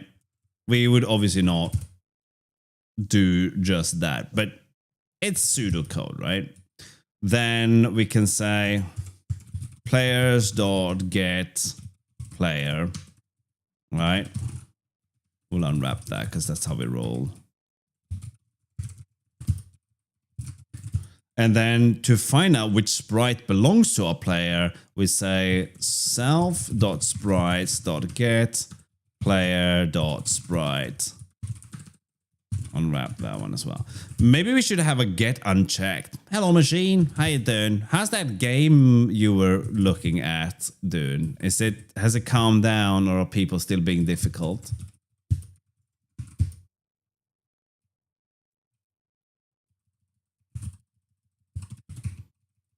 We'll make a get unchecked here. That will return a reference to T.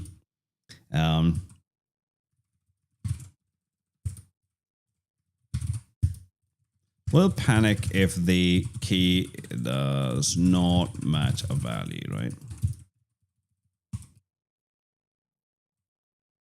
Far from release. Okay.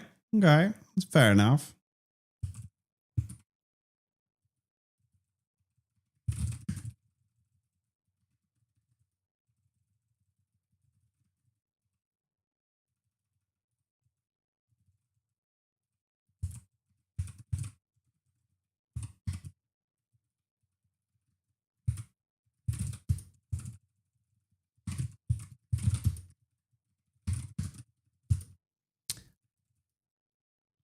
I ever played RuneScape before? No. Came out with a new game. Yeah, I heard that RuneScape got like an update, but people were happier playing classic RuneScape.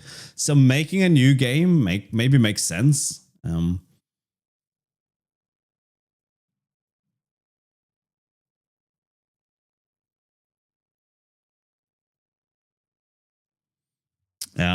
I think that might be Machine. So what's the new game that's coming out?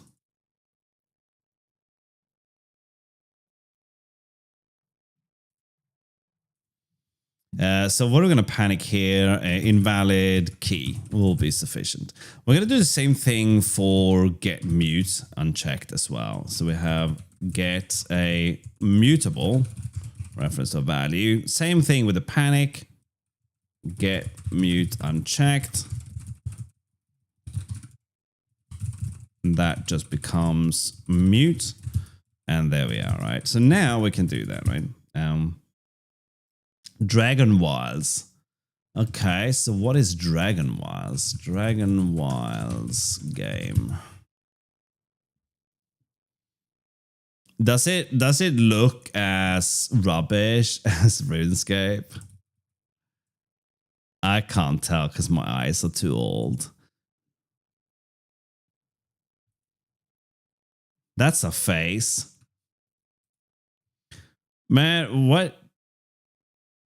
Okay. Nice glasses, nerd. That would be more fun to say if I actually wore my own glasses, but, you know. All right. I have no idea what to extrapolate from those pictures. Do anyone play new RuneScape then when they're making a new game? Okay, so we have the get mute unchecked. So if we go to the game here, we can do get unchecked. And in this case, right? So the bad thing about doing this is that you will literally crash the server if the player has been removed. But if the player is removed, they shouldn't be able to send any inputs. So I guess that's all right. Unless the input has already been sent and is in the cache on the network card, and you read it. So I guess you have to do this then, right? We don't do unwrap here. We just do. We're not even gonna worry about that, right? So we do get mute, because this is kind of pseudocode, right? So this is our sprite. Now, if we are pushing up, then we can say that the sprite dot, and now we have to advance the, we have to set this thing in motion, basically, right? We have to advance the position of this thing, right?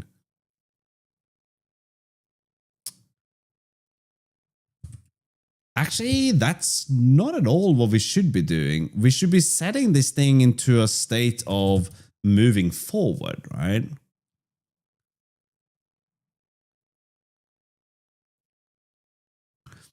So we need to know how fast a player moves forward. So that could be part of the player in the player states in that case, right? So this really happens here. So we're gonna say for player in players, if player dot moves forward, which is an incredibly stupid function. You would never have that, right? But then we would do this, and then we would set the new y value to be the sprite.position.y plus, because we move forward, well, whether it's plus or minus, right? Doesn't really matter. Plus something times delta time. And we should probably make this into an F32, right? Because otherwise it's kind of inconvenient to deal with. We could make a delta time value that can be multiplied by a floating point. That would sort of be nice-ish to do. So let's do that. So we have a pub struct delta time f32. Then we import mul f32 for delta time. Bring mul in from ops, and the output will be f32. That will be set to 0 RHS, like that. So now we could, all right, we're gonna have to change these duration businesses to take a delta time instead. There we go. Well, delta time is not available here, so we have to get delta time into this. And that is public.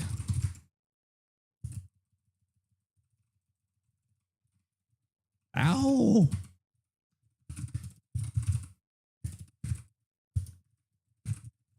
Like that. And if we do that, we have to get this into here as well, right? So we have the delta time here too. Again, the moment this becomes too noisy, we have to break it down, right?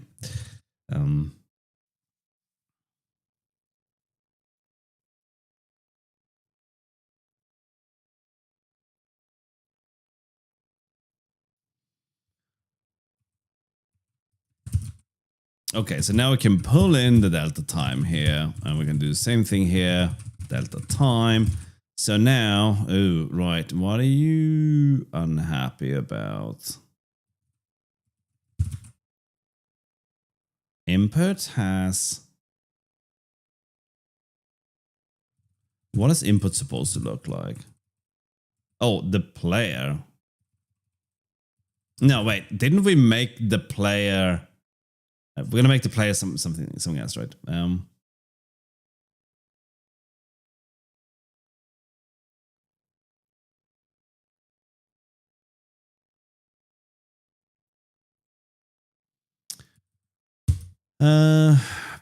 Player ID. Yeah, I think we did change that. So let's go to the scene. Oh, 10 minutes out. Very exciting. We're going to use player ID for this thing. Because we're not going to call input multiple times with a player object. Right. So now this thing should be happy. Okay. So now in theory, we should be able to do something like 0 f32 times dt. We have to swap these around. So we have to go here. We have to implement mul in the other direction as well, right?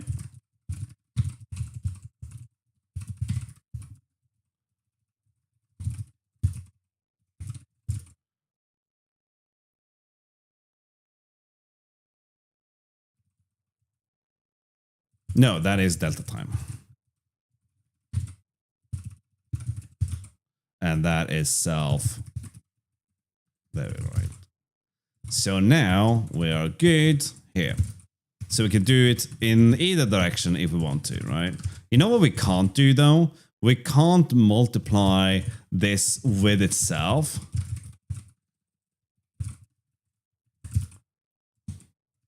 And that's okay. There's never a reason to do this, but it's a little bit funny that you can't do it, right?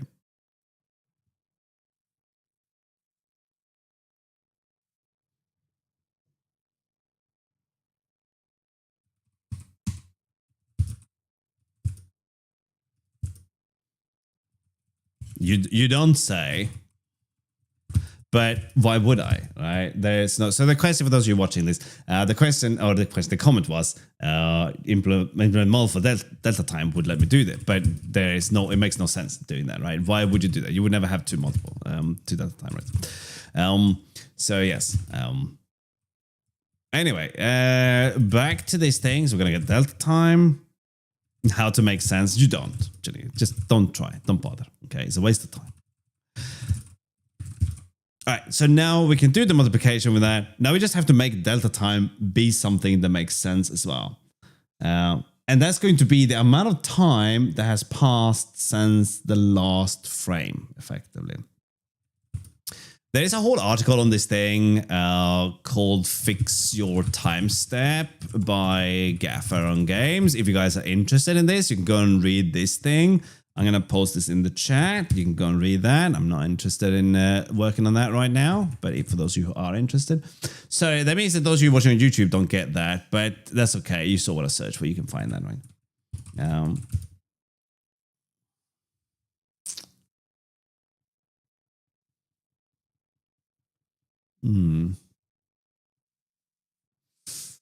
If you would, yeah. I mean, what if I wanna like multiply delta time with a string as well? We should probably implement mul for all times. Okay. Where's my T? Damn it! We're 7 minutes out. 7 minutes out. Okay, so we have the world data. In this case, we have sprites.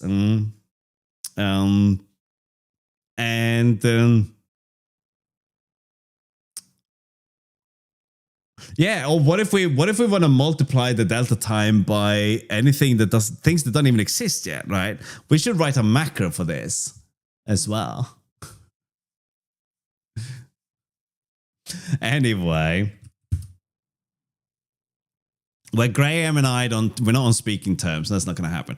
Anyway, so we need to have various states for things that is doing something, right? So in an update call, that's where we would modify the state. In the input, we can set state. In an update, we can modify state and we can let things happen, right? You should definitely do that, Rain B. Hello, Megathogs. How you doing? Isn't writing a game already hard enough? Why not? How you doing, MT? How you going? I am okay. We're 6 minutes out from delicious tea now. Well, I say delicious tea, but from tea. So I gotta just. Phew. Writing simple code is hard, Janelle. You're not wrong. It's very easy to write overcomplicated nonsensical code and adding features that you certainly have no need for, but writing simple code, that's an art, right? Megathog, that's already in the works. It's already in the works. I'm only half joking. I was chatting with someone on Discord yesterday, or with Acton, right? And he's like, yeah, let's make a programming language to use in our game engines. And I was like, what? I was going to use Lua if I want to do that, but hey, why not, right? So why not, right? Am I going to add eGUI overlay? No. I am using Puffin, yes. Is there a link for the repo? Not yet, Vegas, because it is so in flux. There's no point in linking to it.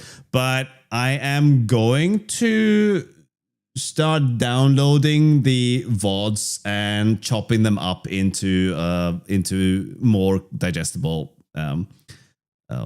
videos. Another GD script. Yes, with just-in-time compilation. That's a really good book, Megathogs. That's great. Gunlang. Yes. For those of you who don't know what that means, a long time ago, I started a project. It was supposed to be a game where you programmed your gun. So every time you pulled the trigger on the gun, it would run code. So you could program the gun to act as an SMG or a more powerful revolver and all these things, right? With additional sensors that you could read input from that came from the world, and you could, do everything. So you could do effectively like heat-seeking bullets and whatever, right?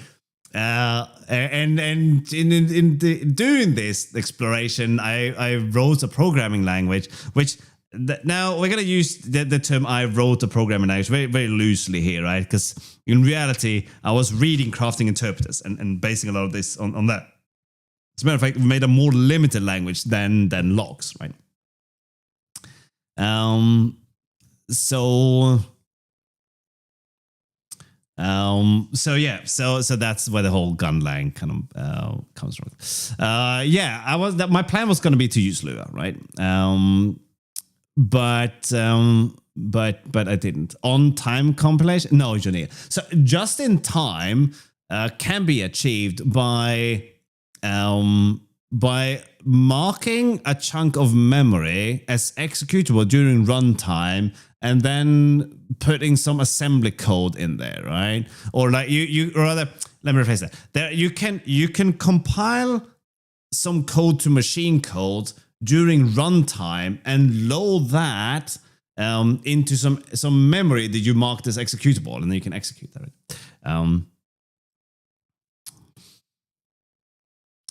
Word memory. Okay, I'm sorry. Right. Let's not get into it. I am done pretending to know anything. So let's get back to this thing, right? So in our update, so Python is an interpreted language, Julian, right? An interpreted language means that you have instructions that are interpreted and executed by a interpreter. Whereas with just in time, it will be executed by the CPU, right? So if you think about it, right, you can reasonably simple. You can make a virtual machine that runs code that you create. But with JIT or just in time, you are making the CPU run the code instead. You circumvented the virtual machine, which gives you a performance bump, right?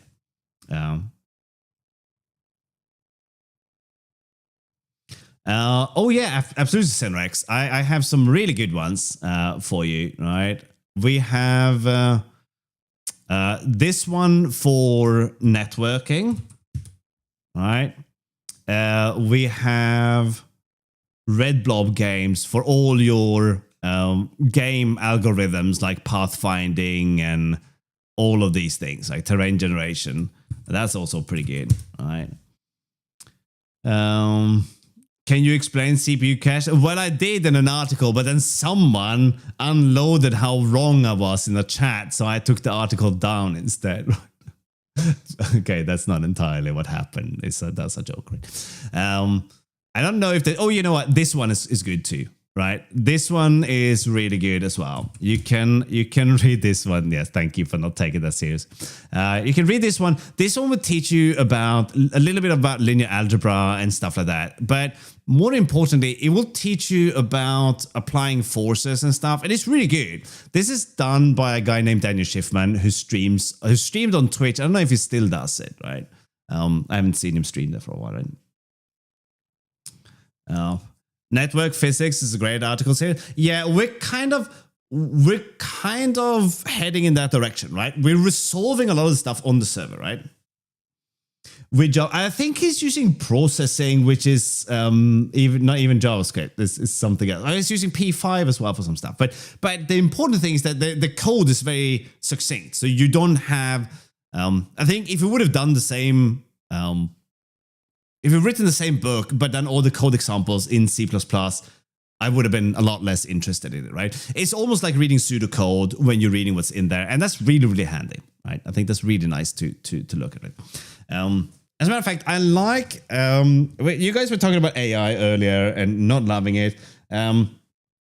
It's a mixed bag for me, but I really like that you can do something like this, right? Let's go to doc.ai.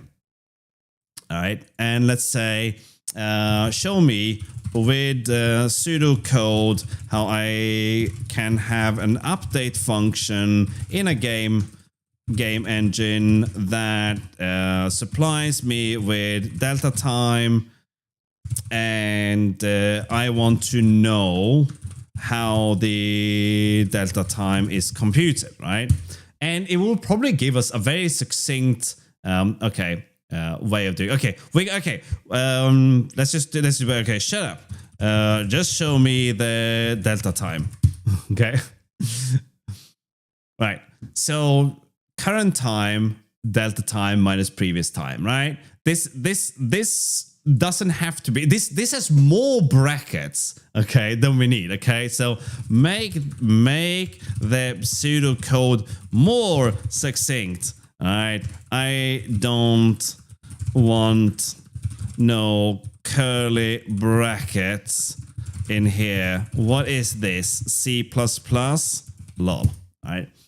There you go, right? This is now a very succinct pseudocode example on how you can do a delta time implementation, right? Now, obviously, you have to read it and verify that it makes sense. It might not make sense in the context of your game engine, but this is a very simple way of doing it, right?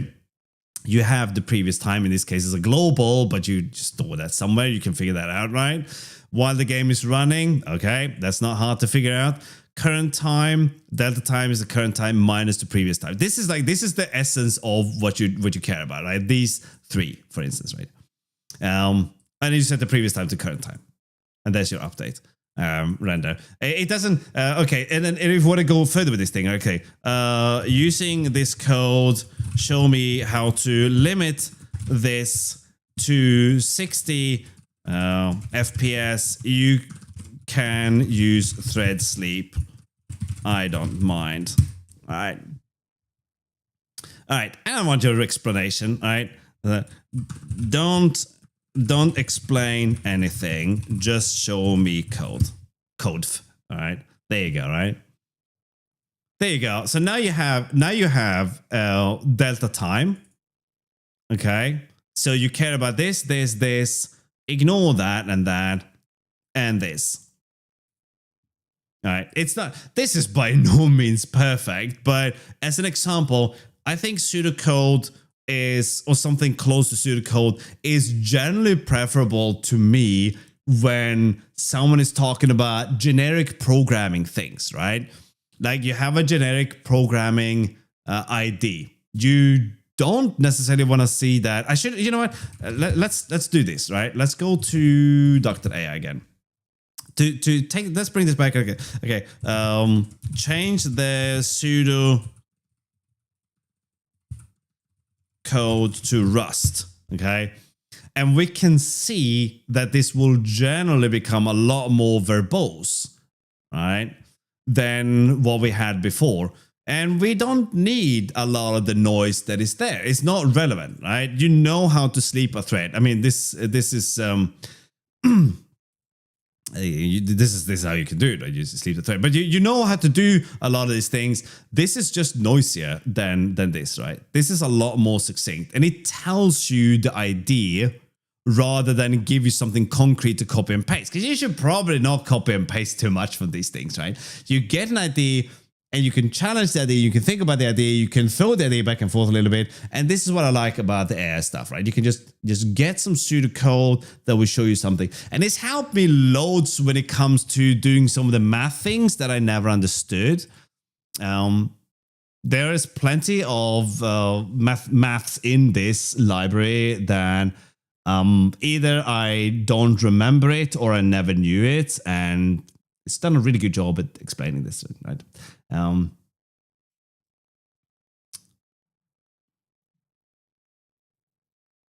Go has generics.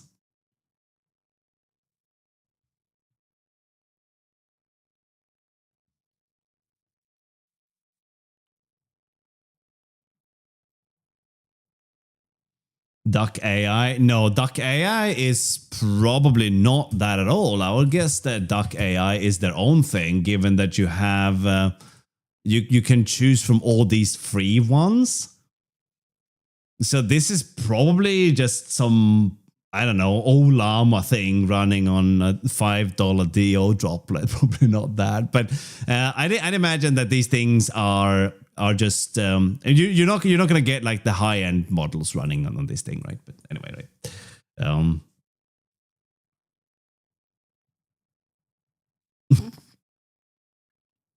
What's the limit of this thing? It's not, you can't fit a lot in there. 16. You'll probably start getting. I mean, we can try this thing, right? If we expand on this thing a little bit more, right? Let's go here and let's say, okay, show me how to do matrix rotation for no apparent reason, and do this in Rust as well. Include lengthy explanations too, just for good measure, right? And if we do this, we are probably gonna run out of space soon, right? It would just die in the middle of something here, right? Okay, so all right, explain matrix multiplication for me, right? So I'm just throwing things at it, and it's at some point I think this will just stop, right? While that's okay, we can't type while it's chugging along, right? All right, it's still going. All right, how do you rotate a matrix using another matrix? Maybe this will finally reach the end, right? You can see this when these things when these things stops formatting as well, right? When it just dies. No, it's still going. Okay, I thought we would have run out at this point, but we haven't. Oh man, I'm gonna have to edit this out of the video. Hang on. Oh, video editing, video notes. This is what day is the 6th? The time is 2:08. 2:08. Edit out. DDGAI, right? Oh, like this book. Right. I don't know what I mean. It still seems to be going right. Okay, now scale this matrix and then rotate it. Right? Maybe that. All right, I'm gonna give up on this thing, right? Because we're kind of just wasting resources now, sort of for no reason. But I would have thought that we should have run out at this point, but apparently not. No, it's just going to keep going, right? Right, but okay, so the answer is that you can get quite a lot out of it, but it really is. It really is quite limited, right? All things considered. One prompt at a time. Yeah, although I'd start pointing fingers at ad companies before that.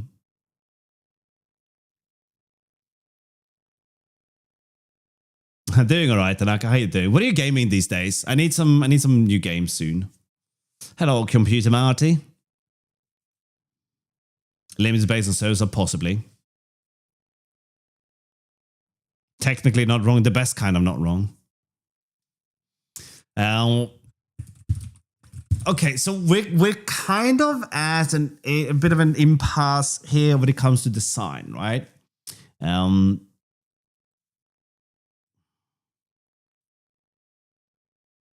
Obscure Expedition 33. Oh, right. Trackmania.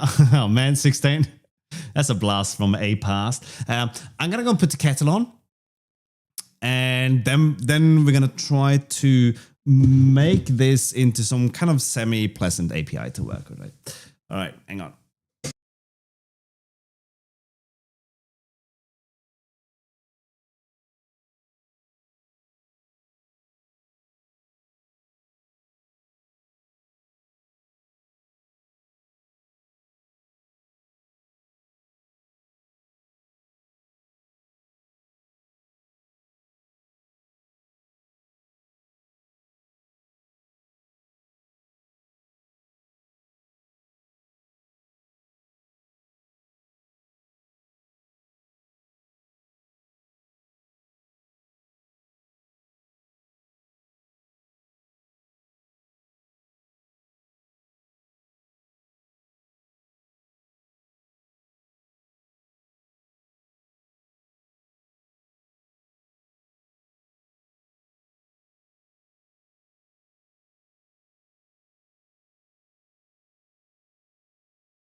Okay. Let's see. What have we got? Do, do, do, do, do, do, do, do, do. All right, we have 3 minutes, no, actually 2.5 minutes, and then the tea is ready. So we're gonna be doing that in 2.5 minutes. Oh, look at that! I got a notification. What does this mean? Maystalker. Well, thank you for liking my post. I don't. That's nice. Thank you. That's nice and wholesome.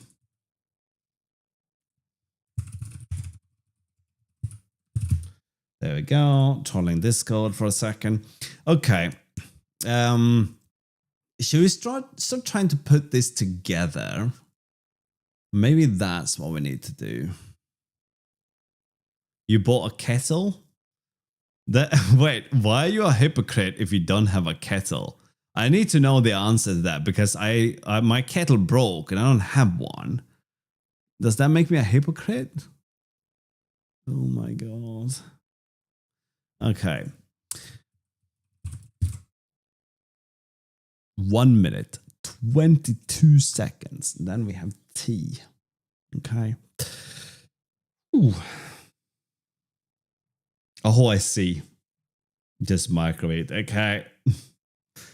Oh my. Right. So okay. Anyway, let's put some things into the world, shall we? So this actually makes sense. We were doing this excalibur.org. No. Oh my god. Stop trying to write .org. Excalibur, please. All right. So if we have a local scene, right? Everything is a server, right?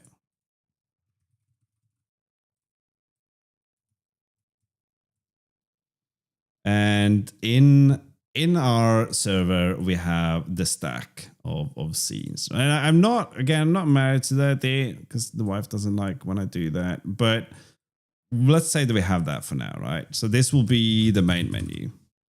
Okay. Oh, and then the tea was ready.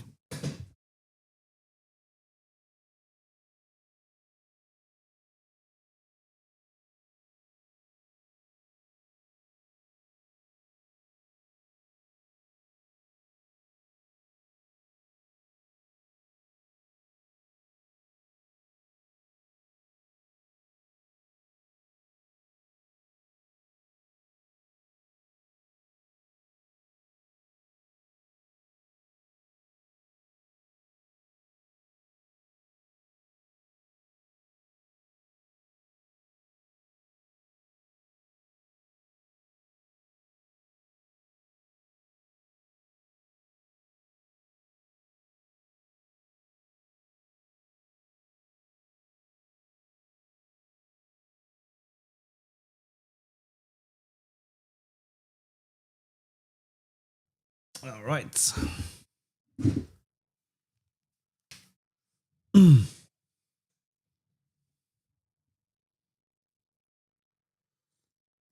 No, the beanbag is not for programming. The beanbag is for when I want to relax.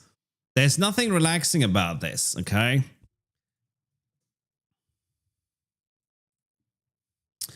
All right, so we're going to have the main menu, and then we'll have, let's say that we choose to start a new game, so this will just be the game world, all right? And then we have another one over here. And this one becomes a network scene. Apparently. We do that. So this will be attached to this. Somehow. Can we move this a little bit? It was annoying the way it was.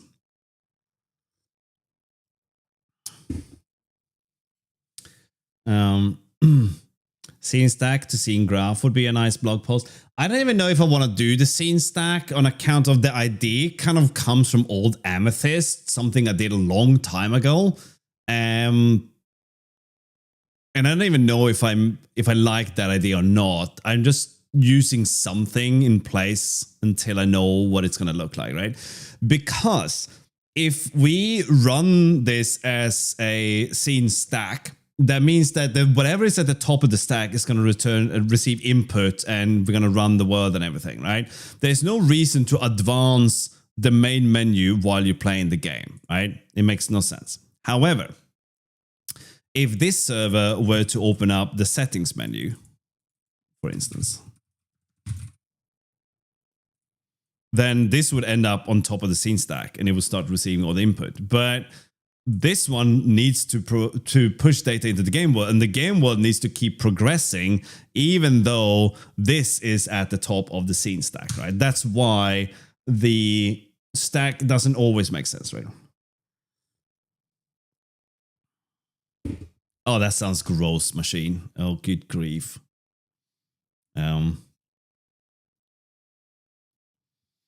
Yeah, the beanbag, actually, to me, it's sitting by my table, listening to music, writing. That's where things tend to unfold.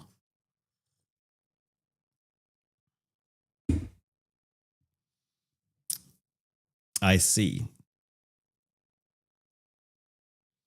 Couldn't the options menu not handle the message and pass it along? I mean, these are abstract things. They can do whatever you want, right? They could delete themselves and turn into rainbow unicorns if you want them to, right? They can do whatever you want, right?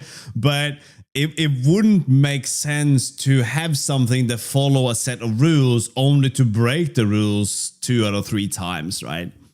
So no, it doesn't really make sense.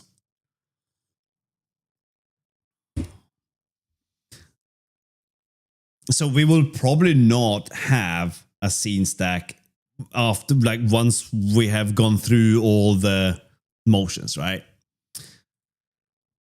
But this is how we're supposed to put this together right now. We're supposed to have a main menu. This main menu would have led to you selecting to connect to a network, and that becomes a network scene, which is attached to the game world, which means all the network traffic would go into this particular scene. And there's no reason why you wouldn't be able to have multiple scenes running on in the same game. I mean, there's no reason to do it, but there's no reason why you couldn't do it, right? I'm pretty new as well, 16. Don't worry about it. I don't have a concrete ID yet, which is why I'm building this engine, right? I don't have a concrete ID. I just know sort of the premise of what I want to build, how it's going to work. And yeah. Shut up. Oh, hang on. Oh, we haven't had a quote in a long time. Okay. Oh my goodness. Thank you for that.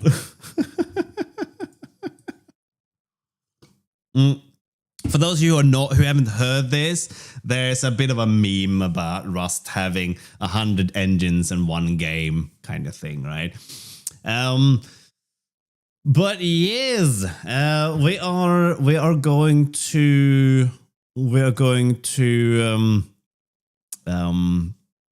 to get this thing going, right? It's a fact. Yeah. Oh, I need to play a new game soon, right? I've played so much Heroes of Hammerwatch and Balatro, and well, I haven't played Remnant, but that's because Temporis is avoiding me now, right?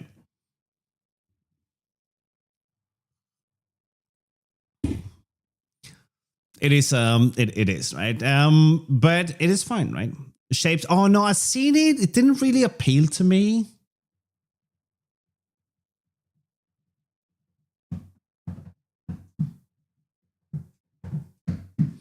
Okay. Right. How does this fit together? What is that, Acromath? Oh, I get so distracted by chat. Sorry. Okay, let me hide you guys for a little bit, right? Just Cause 3, Fallout 3. I never played Fallout 3 though, right? Half-Life 3, the original Insurgency if you want multiplayer. First-person puzzle game? Really? Oh, like the Witness and the beanbag principle or whatever it's called, right? Battlefield 4. I think I've played games that are probably 10 years old. That way, everything I play is really cheap, and and there's yeah, I don't know. I never finished Cyberpunk, so maybe I should do that as well at some point. I even played that on stream a few times. You can copy files again. Good work, right? Atomic Heart. That sounds familiar. Stuff and Things is good. Obra Dinn looked pretty good. Has anyone played that? Is it good? Right. Okay. You know what? Don't answer me. I'm gonna hide you guys away. Right. I'm gonna hide you guys away. Focus time. I can't make no videos out of this when when I say it's like 2 hours of you talking with chat about games, not making them, playing them. All right then. Sweaty nerd, focus. Yes. Yes. All right. Update for the scene overworld. And we get the delta time. So we would need to keep something akin to like player states, right? Pub enum player state. And then we're gonna do like moving.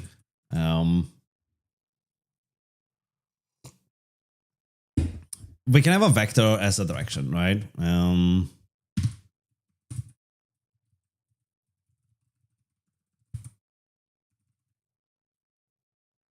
Let's make a direction alias, all right?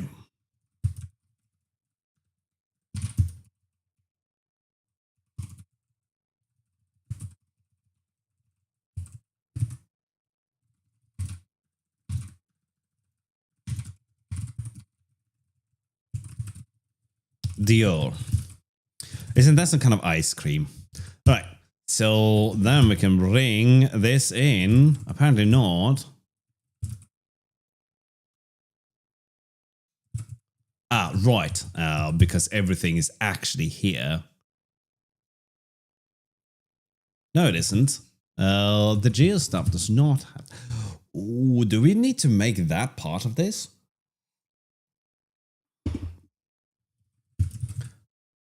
Maybe we should not have. Maybe we should have called that maps, right?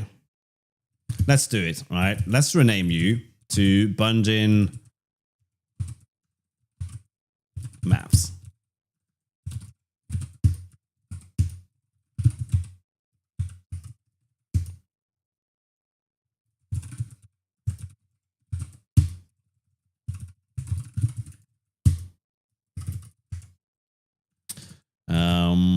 Client probably has that. And the server most certainly has that.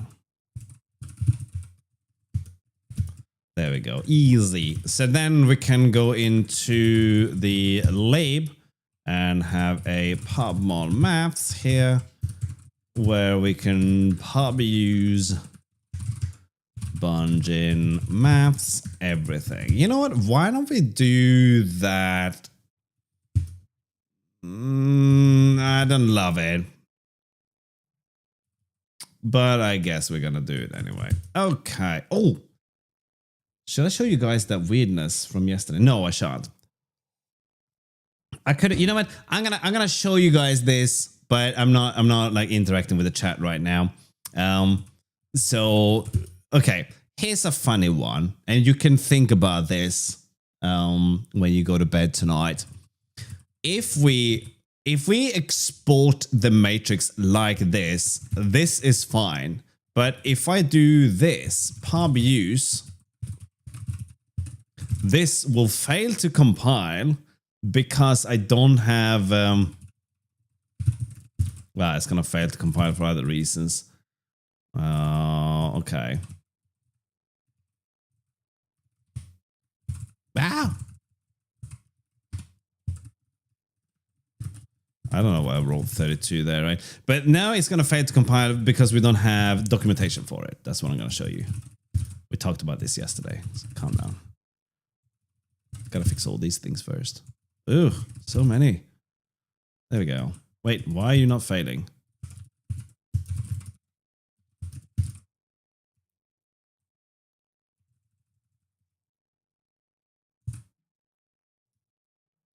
Really?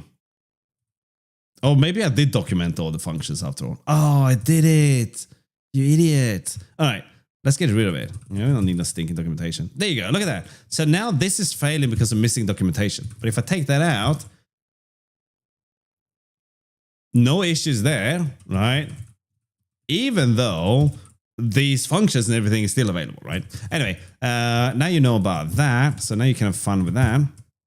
Okay.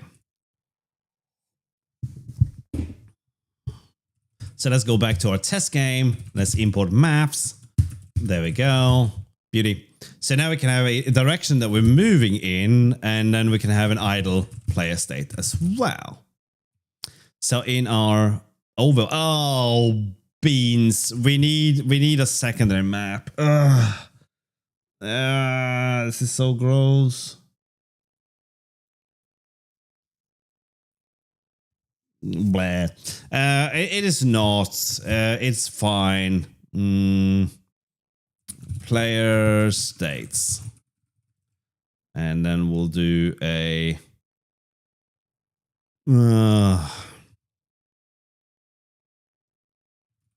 basic player state. Like that. What do you mean? Oh, so it's map, not basic. Yeah, basic. Okay, let's get... Oh, why can't we get that one? Have I not exported that one? I have not. What was that noise?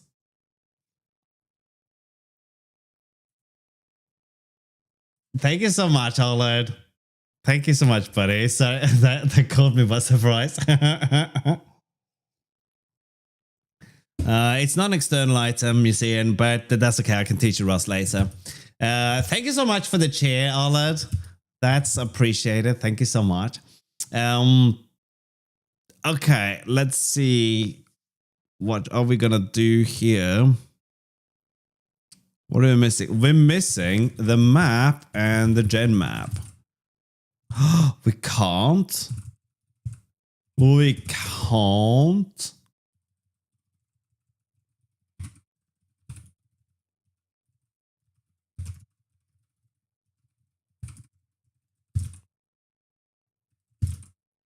Oh yeah, I can't ignore like my beautiful TTS and noises, right? That has to be in there. Thank you so much for the chair, Olad. I appreciate that. I hope you're having a good day, buddy. Test game. Import. There we go. Hey, there we are. Right. So this should technically be a secondary map instead, where we can associate this with the player. But we're not going to make that change right now. So maybe we associate a type with this. But we can't do that. If we have associated types, all of a sudden these things becomes not object safe. We can obviously do this at compile time instead, but that's gonna be a little bit awkward as well. But anyway, we can think about that as we go along, and that's not a big issue, right? So now we're gonna get the player. So if the key is down, right, then here we want to say self.player_states.get, and then we need to get a matching player ID, right?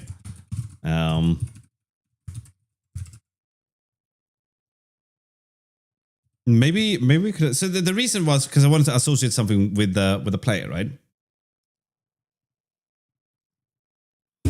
But let's not worry about that, right? So we're gonna do player.index SU size instead. That will suffice. Okay.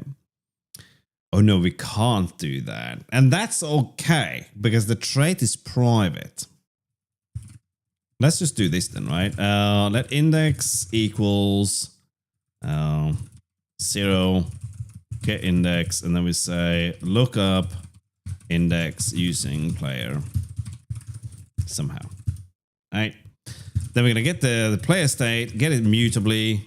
Oh, that's supposed to be a basic key, right? Oh, really? Oh.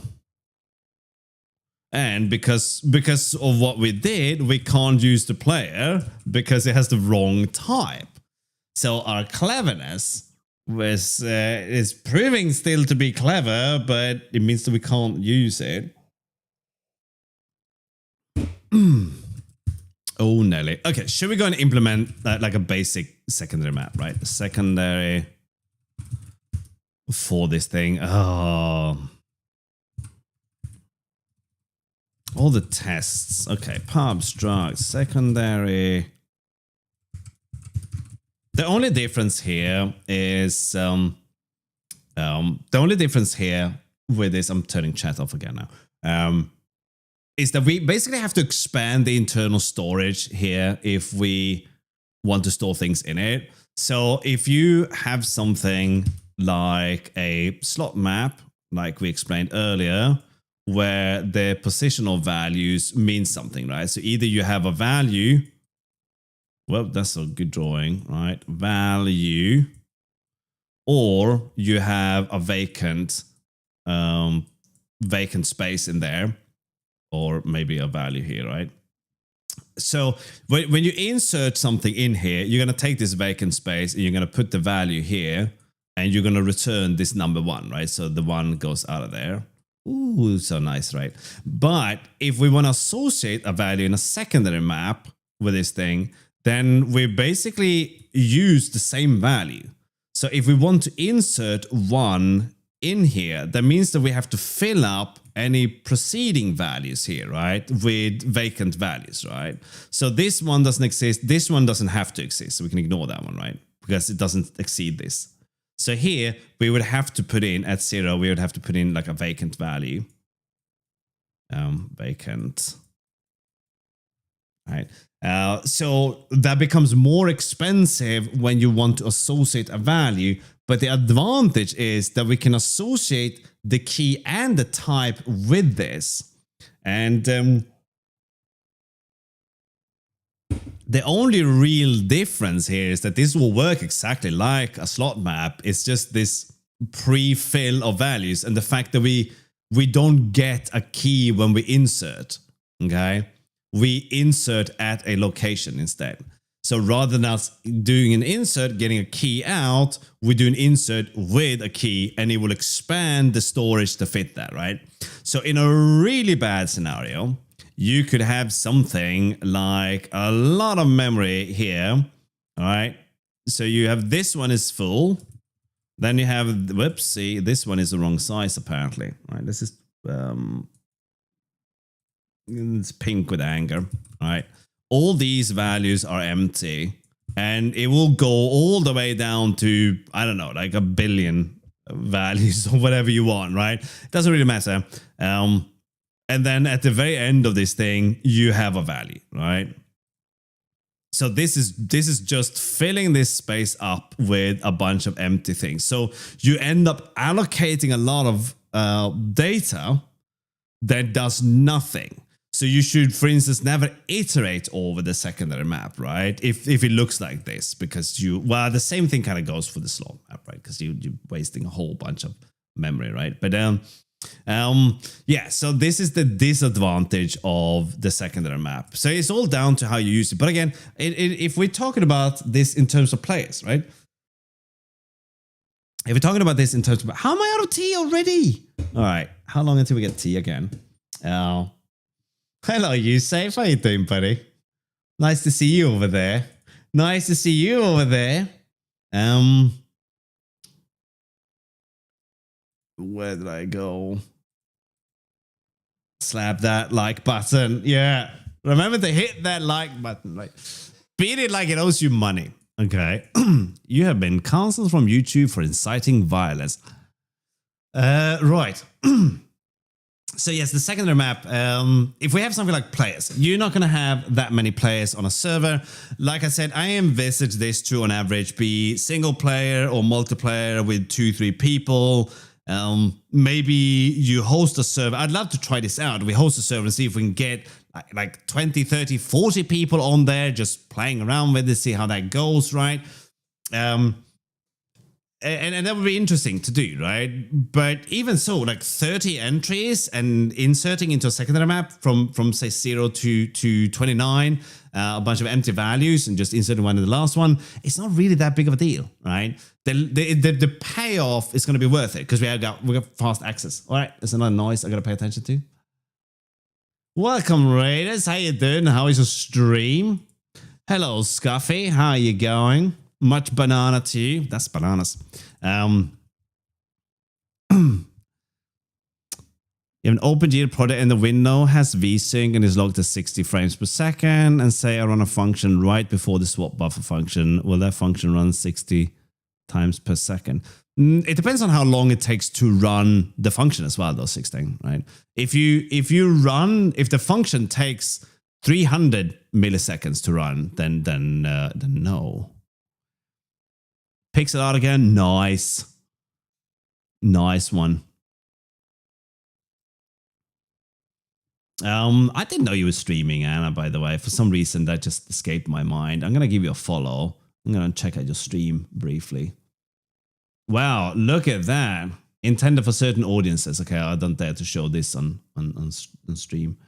Oh, look at you got like overlays and everything. Damn. I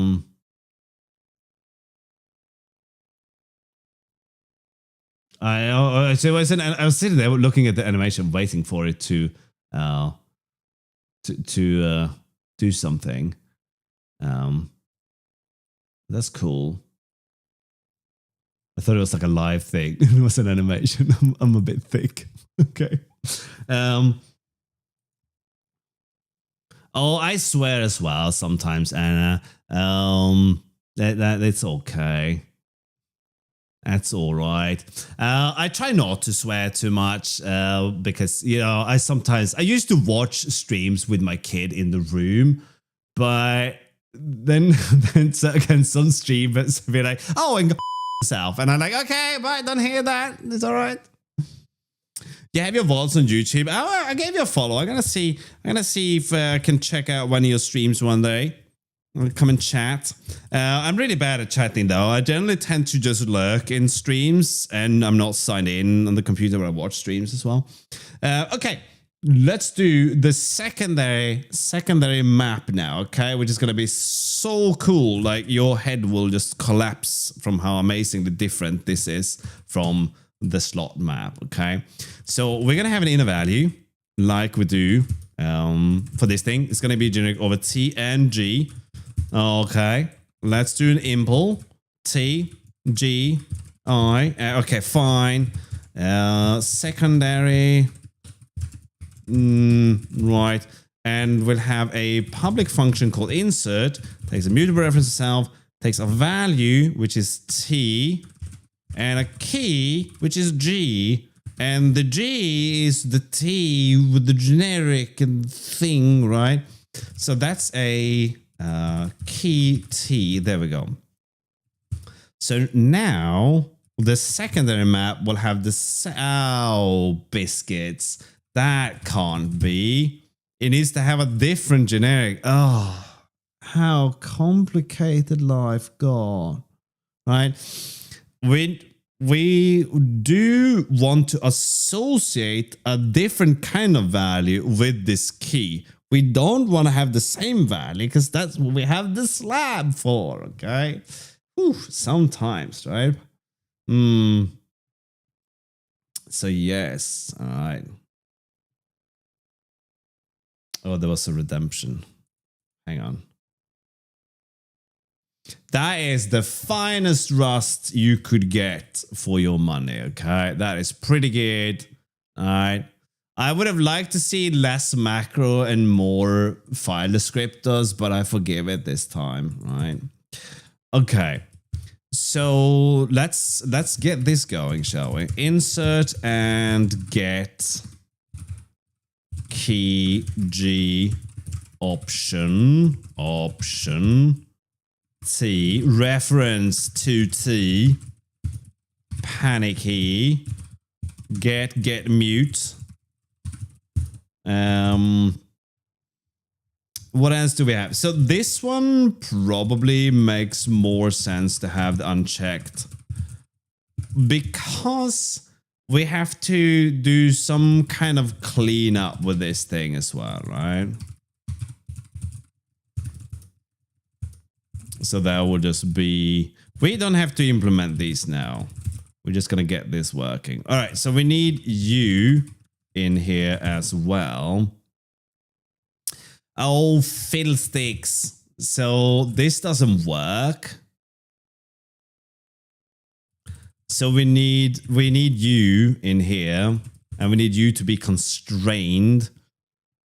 I guess what we could now, I can say what we could do is, but what we can do, we can just do this, right? We have you here, and that's a phantom data, you on this.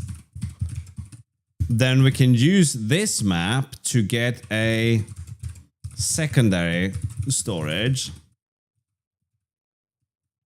that will return a secondary where the value, oh no, oh yes, the value is going to be you.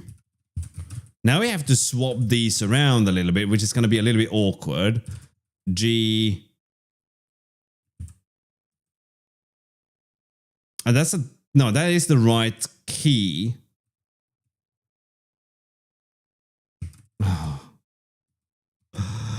Yeah.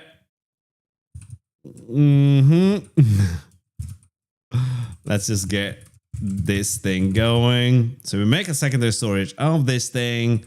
Pub function, empty, return self, self, inner, empty vec.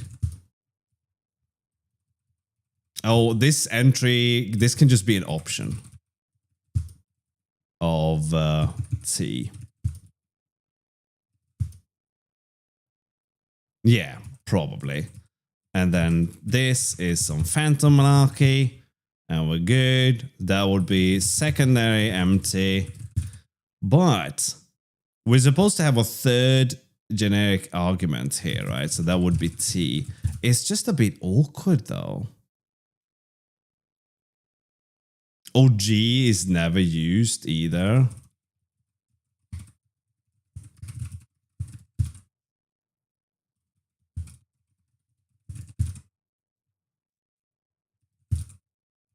Okay, so inserting the value, getting the value. We're just using the U to associate the value, this value with it, right? Can we do this with, no, we can't, can we? We could, if we here say that this is a key U instead of having the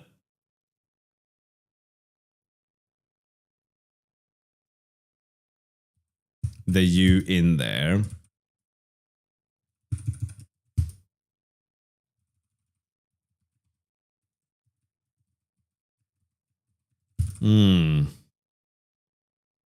We can't. It's apparently it's not sufficient.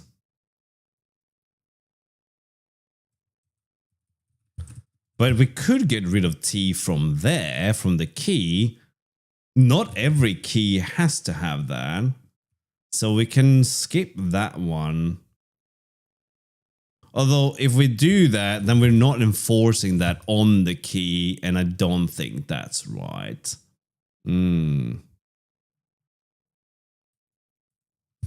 Okay.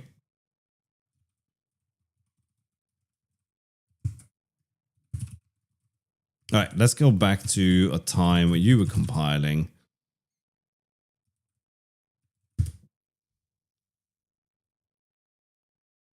Damn you, type system. Okay, that's fine. We don't have to worry about it. Then we don't have to specify that either, since we have to use the phantom data there. We don't have to specify this either. Yeah, we do, because we do want the implementation here, okay?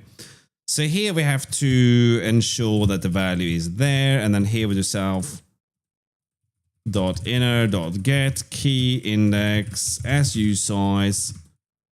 And that's it. And that's also it. Wait, what are you griping about?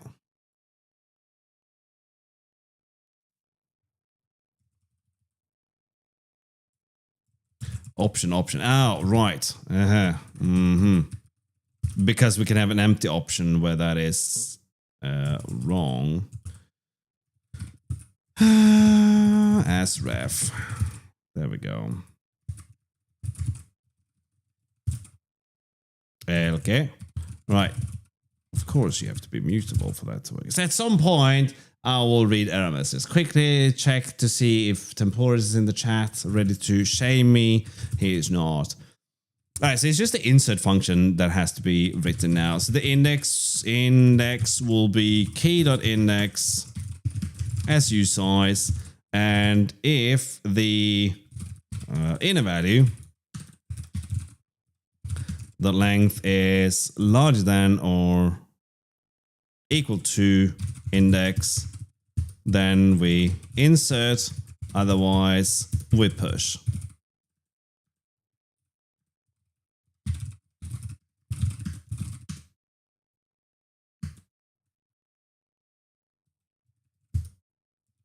No, that's completely dumb and wrong. Okay. If the index is equal to the length, actually, you know what? This is completely flabbergastingly stupid, right? If the index is larger than or equal to the length, then we have to fill up the remainder with a bunch of nuns. So we have to, not nuns, okay? It's not that. So we have to go to our vec and extend width. I don't know why I'm opening a function for that. So self.inner.extend width. And there's a function call right now. That's why, okay, vec.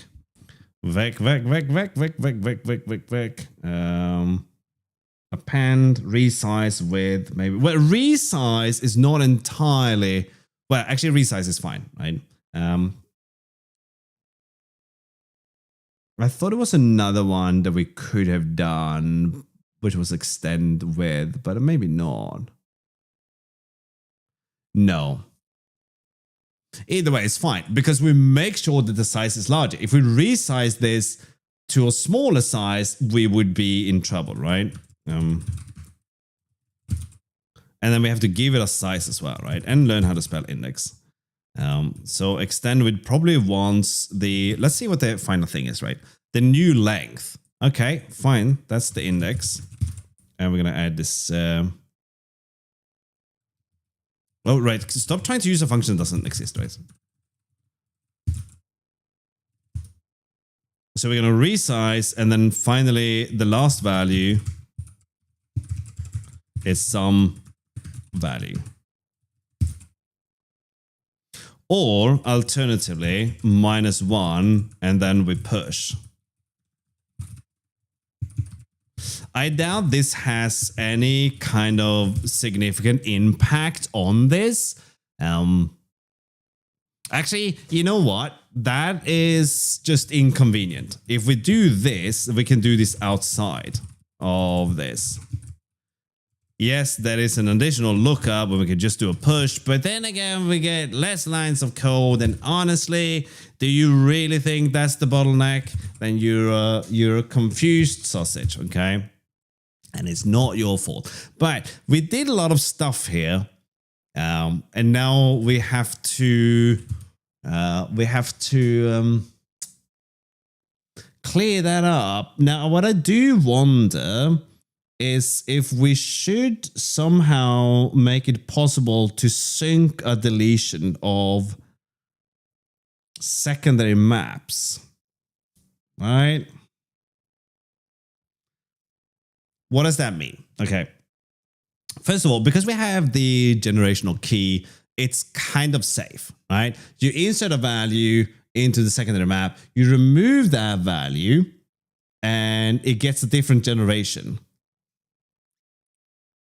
You insert another value, you get a different generation. Now you use that in the secondary map and that old value is already there. So you would end up just overwriting that value. It's literally what we do here, right? We're overwriting that value no matter what's there, okay?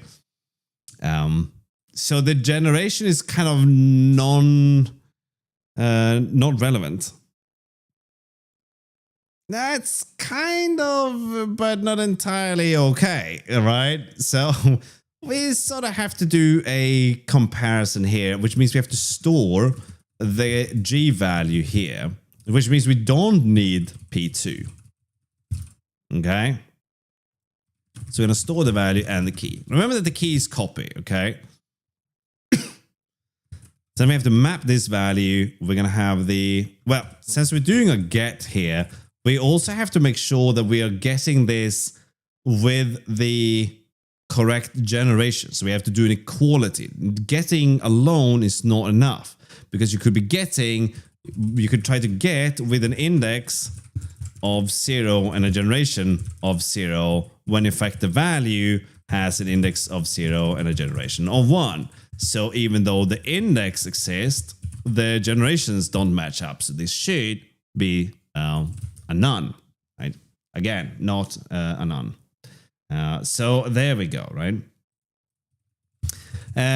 We could map this value or we could filter map the value.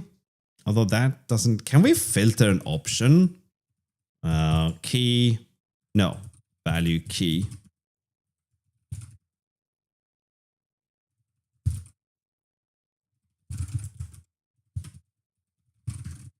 Nothing can't be solved with a bit of panic, right?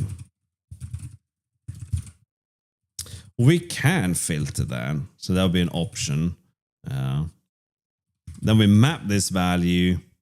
So we get the value, ignore the key, and that's it. And then here we'll say with the key, the current key, the value key, all right, is equal to the value key, like so. Probably that. Then we get rid of this BS and then open up that file explorer by accident. And semicolons. What a scam. All right, we do the same thing for get mute. We just change that to mute and off we go. As long as we change that to mute, not mount. That'll be something else, right? So we do have to check the key is comparing to the other key, right? Otherwise we get into a spot of trouble. But we managed to get rid of some phantom data. That's always pleasant.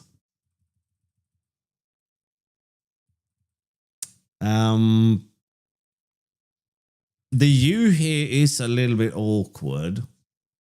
We have to keep that around, but I'm okay with it. As long as we don't think too hard, we'll be fine. All right, so let's throw some documentation. Create an empty secondary map.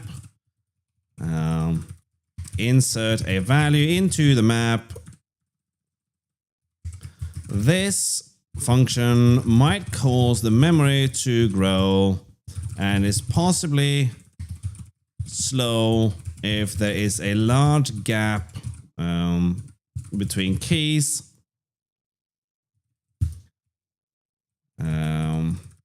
Get a value at a given get a value with a given key. Mutable value reference. That's what we want to say here. No mutable for you. Okay, that's fine. We don't have to worry about it. Now we could, if we wanted to implement, so you know what we could do? We can implement index for this. That would be kind of nice. So let's use stud ops index, and we might as well push the wrong button several times and add index mute to this. There we go. So we can implement index for this secondary map. So let's import index for secondary. Do we need to specify anything other than T and G here?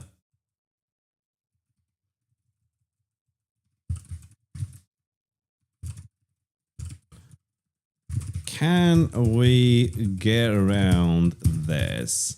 So the output would be a reference to T. No, we need a U in there as well. You gherkin. All right. So this would be south dot get index some value.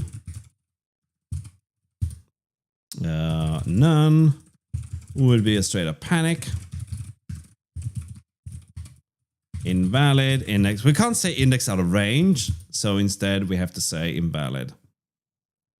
All right, you want some trait bounds, so we probably have to say where G is a key U. No, it's the key T. No, it's a key U. Make up your mind. No colon there. And if we do this, we might as well implement index mute. Don't need that. Change that to mute. Change that to mute. That whoop to mute.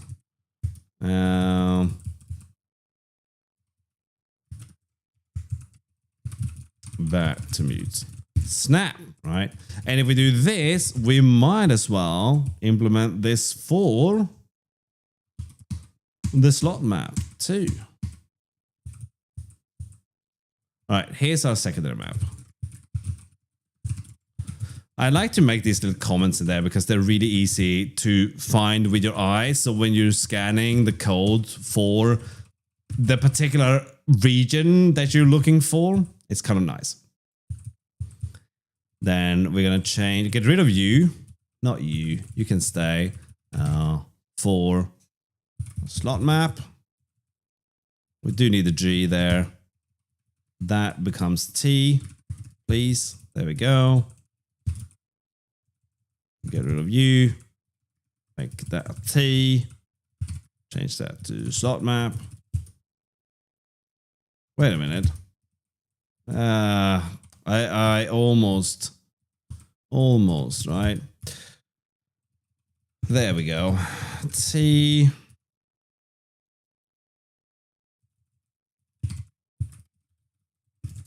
Well, that's almost the right spelling. And get rid of U here. There we go, right? So now we can do this. Well, I guess we could just use get unchecked here. Then we don't have to do a match. And then that becomes get unchecked mute. Yes. All right. Okay. It's going to be more relevant for the secondary map than not. Okay, once we've done all this work, we might as well...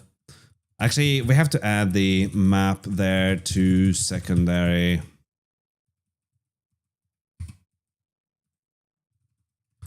Well, let's call it secondary map, not just secondary. That's kind of a bit awkward, right? So let's rename you to secondary map. We can also call you associated map. Yeah, I think I like that more. Because it is associated data. And I get to write ass several times a day and feel really grown up about it. Sorry, there you go. Cursing again.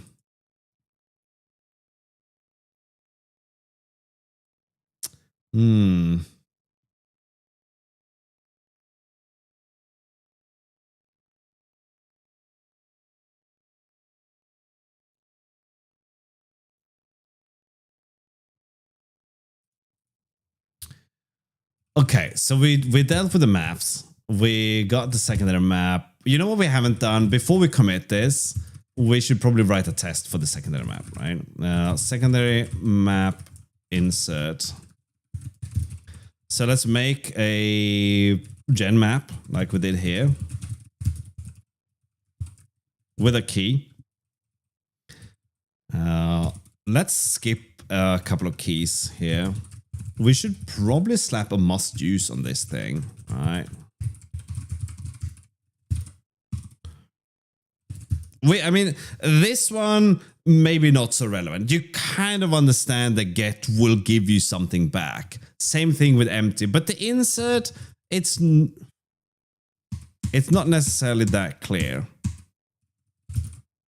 There's a macro somewhere that I definitely must avoid using. I can see. Anyway, so we do this. We're going to insert 1, 2, and 3 for good measure. Then let's make a secondary here.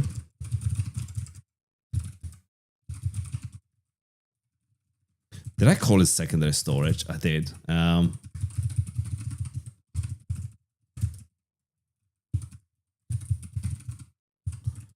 Maybe we should call it even associated data because it's less to write. You know what? Who gives a sausage? Okay, so secondary dot insert key, and the value would be hello world. That is not right, is it? Yeah, all right. We'll just swap these around. No, it is right. Key value, right? You've never said anything as value key, right? That would be insane. Key value pair, key value store, key value sausages. I don't know, right? It is key value, not value key. We can all agree on the key coming after, before the value, right? Okay, cool. So this, if we were to look at this secondary map now, secondary in all its printed glory, throw a panic in there, otherwise we're not going to see the output. We should probably find this one and, whoops, add some debuggery to this thing so we can look at it. Index out of bounds, you ship. All right, so we weren't done with that. But before we fix that, let's do a secondary map insert. Let's do a secondary map remove. And in this case, we'll do the same thing. We're going to do a get. So, I don't know, secondary remove key. That's going to be a value. We'll unwrap that. And we're going to assert equality between hello world and value. All right, there we go. Don't need you. Ugh, this looks a little bit naff though. We don't need that one. Honestly, we don't need that one either, right? We can just do a unit there, right? I mean, it has like no bearing on what we do here whatsoever, right? Insert, we need a get for this thing. So in our insert, we have to say resize to the index. If the index is larger than or equal to the length. So if the index is 0, then it has to be in, then that would be the new length. It would be index plus 1, right?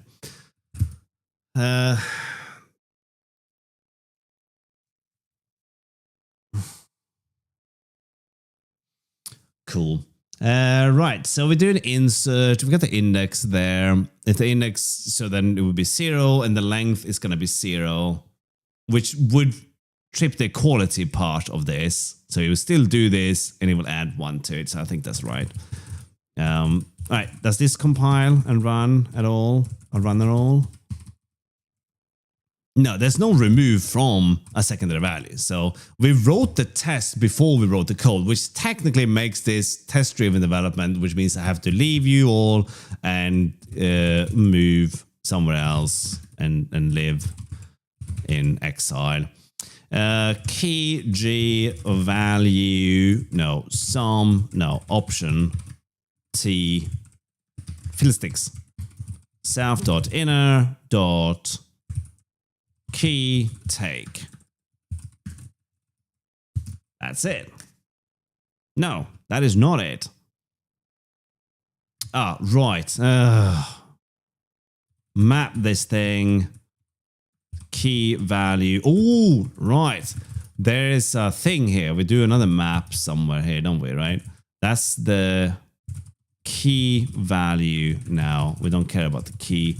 And we're going to change the order here in our, whatchamacallit, GT. A, no. And then that is key value, right? Again, we already had that conversation, didn't we? Why can you not be indexed by this thing? Mismatch type. Not on my watch. Did I remove the index implementation? So G is a key over U. Key over TGU. TUG. Ah, right. But still.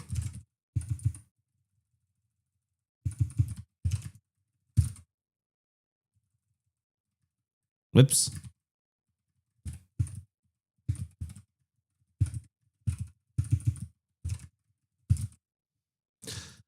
So we make that the order.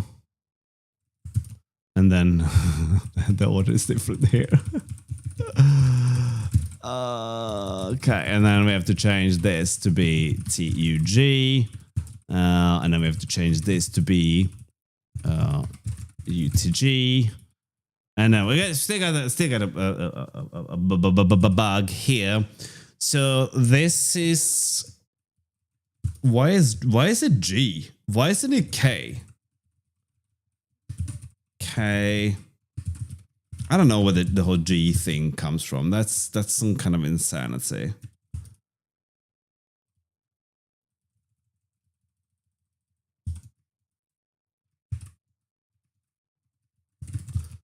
K makes more sense here.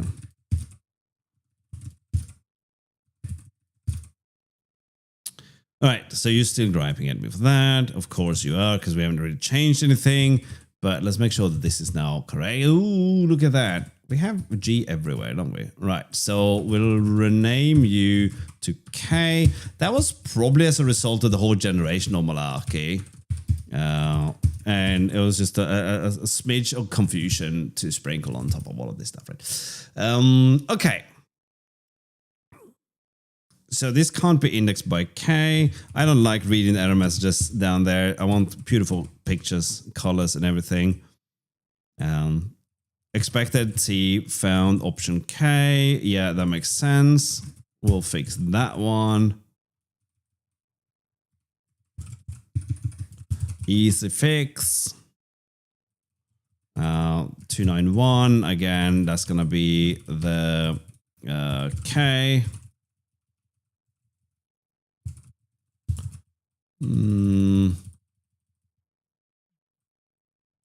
Okay, 282 has the same issue. Okay, it goes there. That's rubbish. Okay, now we should have only one error. All right, for now. But we do implement index for this. So the index is K, where K is a key, and the index is a K. And the same thing goes for this guy. Whoops. K, whoops. K, whoops. K, whoops. Whoops. K, whoops. Okay, why are you badgering me? The output is wrong, however. No, it isn't. This returns an option of a reference to T. That is correct. The trait bound says where K is a key generic over U. And here we say where K is a key generic over U. All right. So it has the same trait bound. Right, but I'm an idiot because I'm trying to index into the underlying slice instead of self. So there is that. Don't judge me. Okay, so what do we get from that? That would be...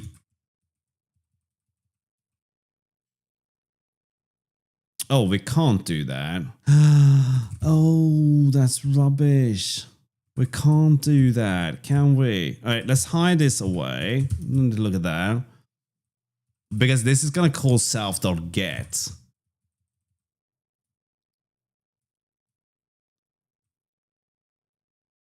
with the key.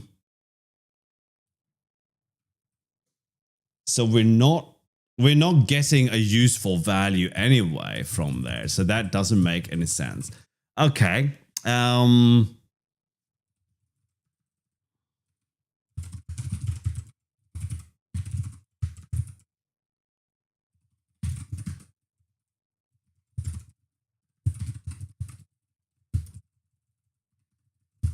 But then this doesn't actually mean, well, no, removing is fine to do unchecked in this case, right? So this should give us a reference to an option. We want a mutable reference to an option here, right? So we can just use, well, we can't use a take here, can we? We can't use take here without doing the check first.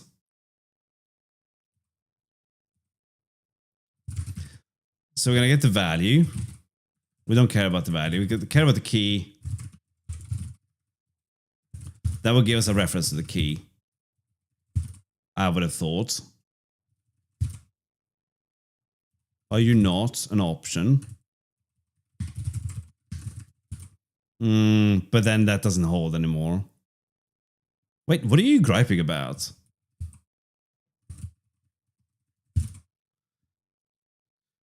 The value is an option. We're returning an option.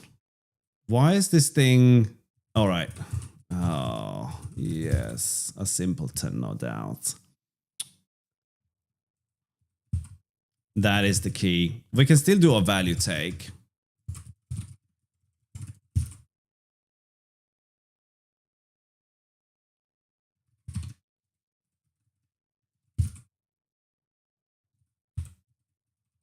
Oh, really? We're doing that here, and since it's immutable. Oh, beans.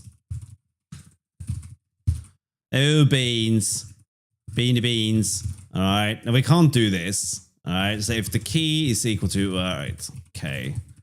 If K is equal to key, then whatever, nerd. All right. Then we're supposed to return this. Return the thing. All right. But we can't do that because that's because of this as mute business here. Wow.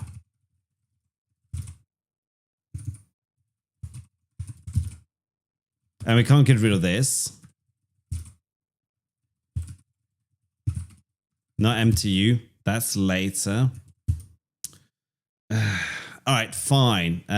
Filter then.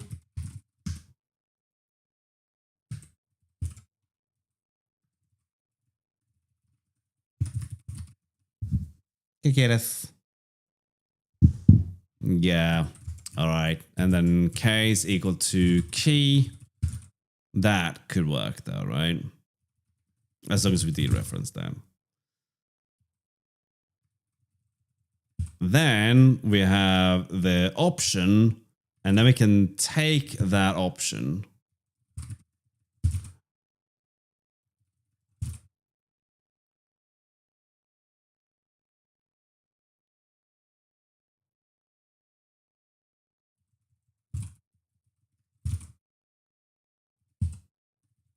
Really, what is this thing? It's an option of KT Perry.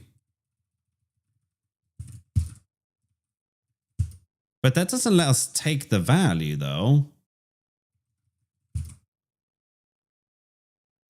See, we can't move out of there. I guess what we could do is this.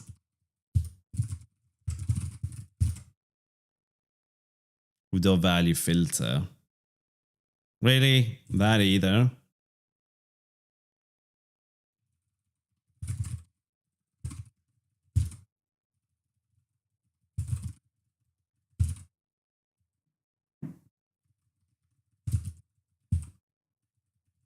But now we can't take the value either. Oh.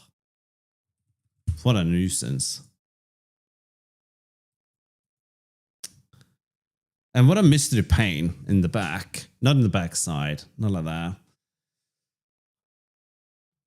need to stretch a little. How far away are we from the second cup of tea? Oh my god, we're forever away. No more tea for me. I mean, it doesn't really matter how we do this, I guess. It just would have been nice if we didn't have to write all the stuff, right? But as long as we can get a mutable reference out of there.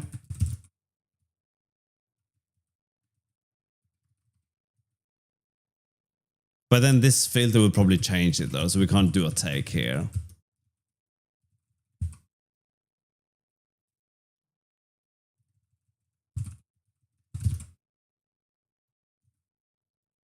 No. Oh, you rubbish. I just wanted to take the value out of there.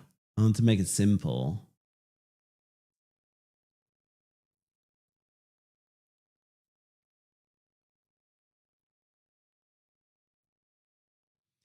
This is such a nonsense thing to overthink.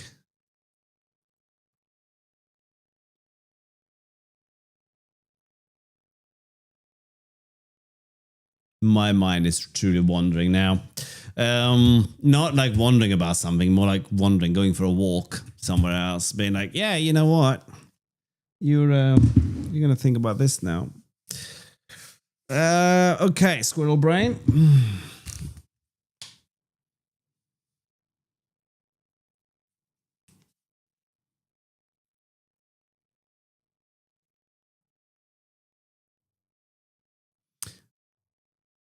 I guess we could just take the value out. We could just do this. And if the value doesn't match, we put it back.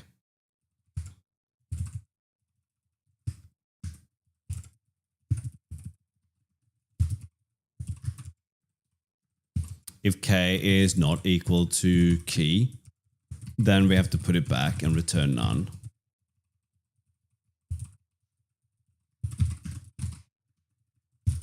Right? What now, you sheep? Oh, right, question mark. Whoopsie. And if it doesn't match, then we do self.inner key index. Let's just make an index here then.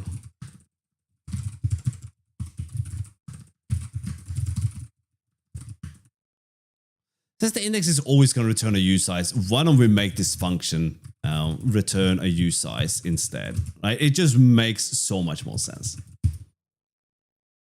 Then we don't have to make that even, right? So we just do key index is equal to sum k value.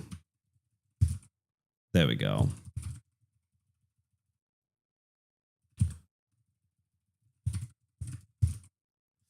Wait, that has to be. Oh, no. Look at that. That ain't right. Wow, that was really wrong. Self.0.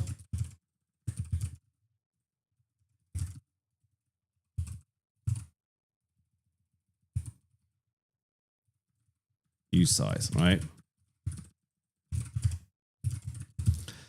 Crikey, how could I have made such a mistake? That's really awkward.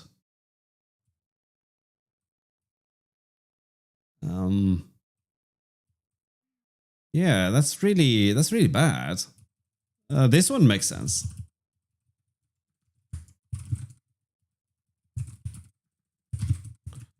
But the other stuff doesn't. All right, we're not going to deal with you just yet, right? So we're just going to go through this. Okay, here we go. Right, this.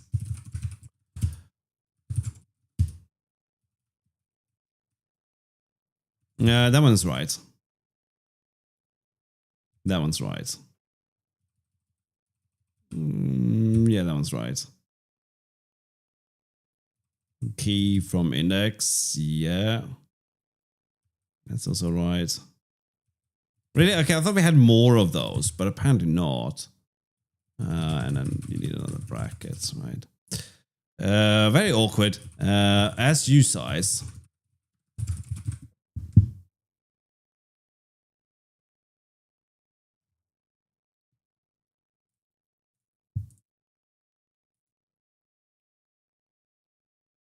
I don't know what I'm looking at. Sorry, I scrolled down. Yeah. Sorry. Yeah, okay. Sadly, stream, I can't share that one with you. As U size. That one's correct. Index as U size. Index as U size. Here we go. This is where I want to get rid of these things. There we go. That was funny. I would watch you stream that, mate. I would watch you stream Bikini Mecha Girls or whatever it was. That was hilarious. Good grief. We don't need that anymore. Actually, we do need that, but we don't need that.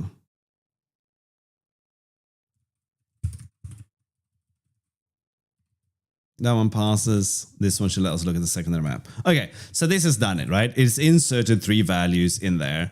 We should be able to insert, let's do last here, and let's do first here. And we're going to insert the last one, The Last of Us, and The First of Us. Now that would be a show that we would all love to watch. Have you seen The First of Us? It's a show about a couple of settlers moving into grandma's cabin. I don't know, man. All right, so secondary dot get first is some.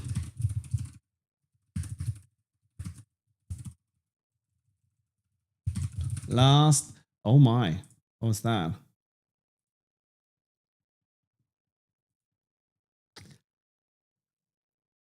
It didn't say anything. Thank you so much, Oleg. The TTS didn't say anything. Someone said grandma's cabin. Hello, Donnie. How you doing? How you doing?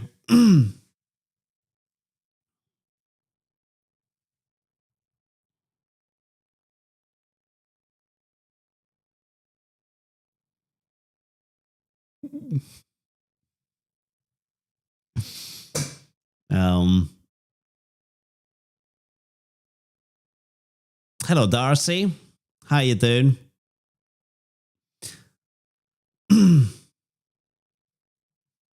What have you been working on, Scott? Thank you, Don. Thank you, Don. Thank you, Donnie. Thank you so much.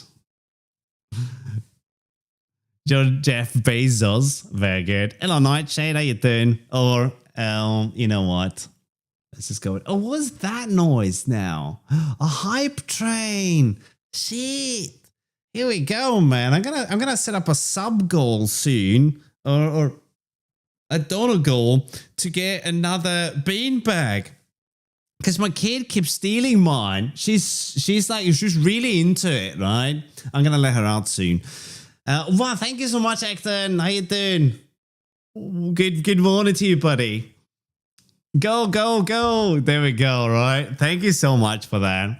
All right, let's have the second one in here as well, right? And the first, second is none, and we're done, right? Yeah, look at that. Okay, so now we can commit this. Git add everything.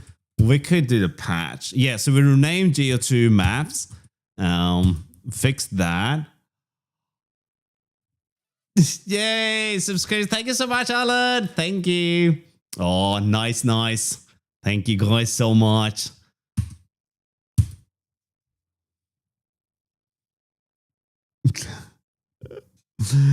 Okay, so that's now the rename of that. Why are all these tests deleted? That's kind of awkward. Why are they deleted?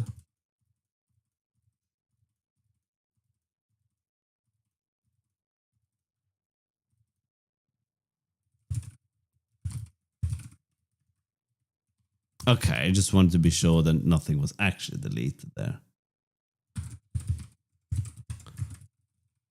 Secondary map. There we go. Yeah, this deleted because we deleted the Geo project. That's why. Thank you guys so much. I really appreciate that. Feel like such a big streamer now. Whew.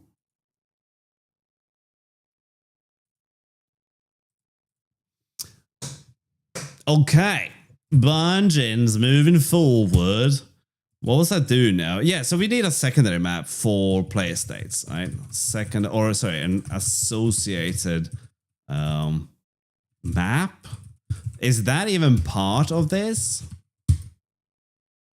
Yes, it is. Look at that.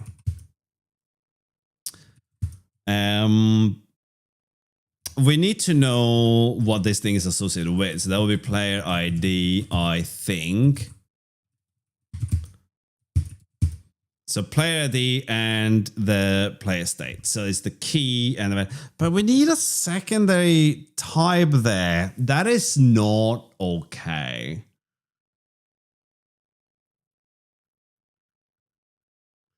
That shouldn't be necessary. So it would be player state. Yeah, I don't like that. We're gonna get rid of that, but we can't get rid of it.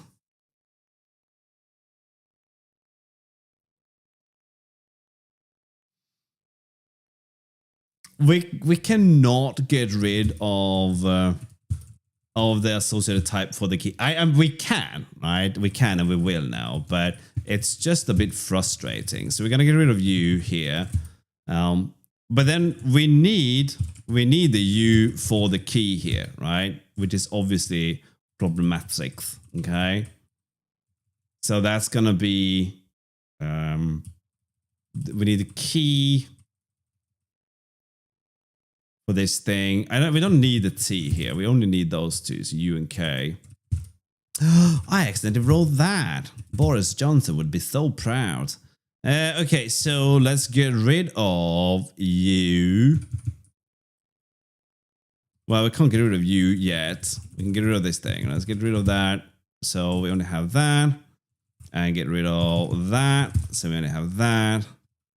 We do need that. All right. So here we go. The type parameter is blah, blah, blah. But what we can do is we can add an associated type here for the key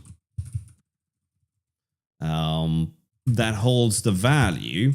So instead of making this generic over T, this trait just has a value for the key, right?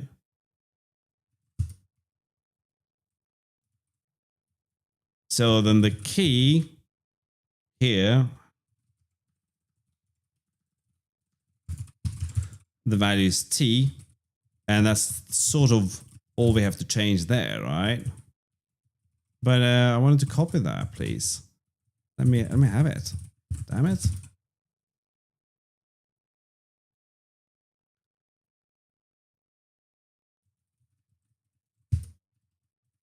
We could now associate the type with that one if we wanted to.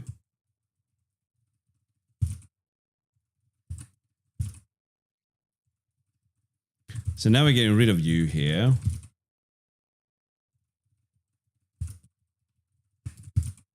Although technically we can't get rid of you here, can we? This is wrong, right? Because we don't have that association anymore. But we can say where key, no. We already have the key associated with you. Why do we even worry about it? We don't have to. This is fine. Why are you overcomplicating things, you D-bag? I don't know.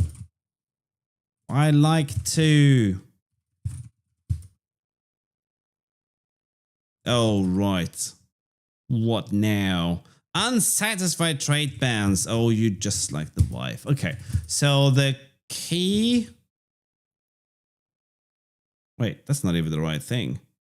There's a main function somewhere. What are you on about? Oh, goodness, Cretaceous.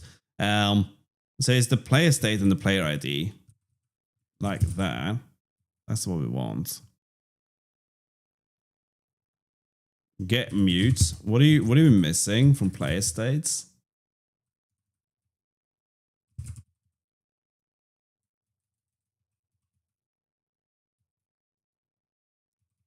The following trait button is not satisfied. Player state implements key. No. The key is the first. It's key value, you muppet. Oh my god. We've been through this. We've been through this. Come on, buddy boy. You know what to do. Oh dear me.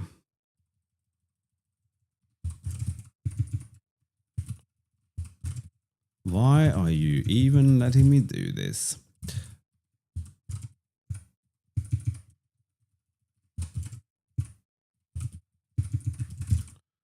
Hey, there we go. Right now. Okay, so now this should work. I think. So if we have another type. No, it can't be another type. Why did I make this so complicated? Shh. You know why. You know why. Oh man, I got a hype chest. Some kind of, what is this thing? Who's this diva? My goodness. Who's this diva? I'm looking at you, Davros. Who's this diva?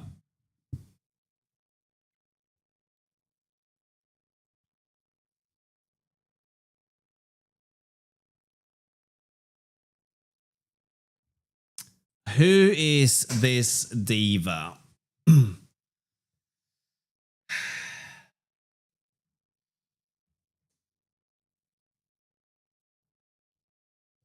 Okay.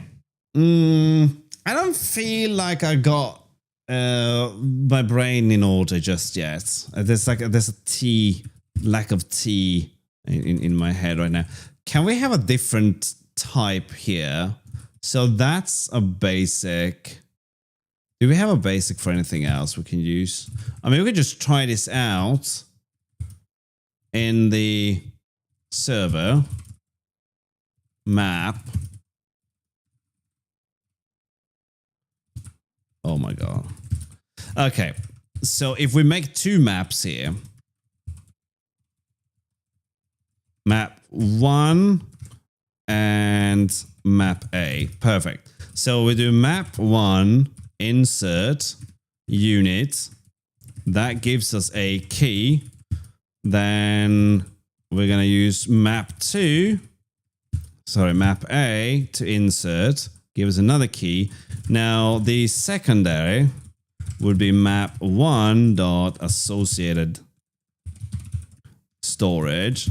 So we should be able to insert with the secondary one. Can't infer type parameter U. What are you talking about? Of course you can. Oh no, because we haven't said what we're gonna associate with it. So secondary dot insert hi. There you go. All right, now it's perfect. All right, if we remember the key. Okay, so then secondary should not work here. Secondary get key. This should not compile. Why did you compile? Oh, because they're the same type. There we go. Don't compile. Perfect. All right. So even though there are different maps, they store the same data. We can't really get around that, but we can. Technically, we could use the key from map 1 with map A if they store the same types. So it is an association of type, not instance, right? We can fix that by writing some really terrible code, but we're not going to do that, though, right?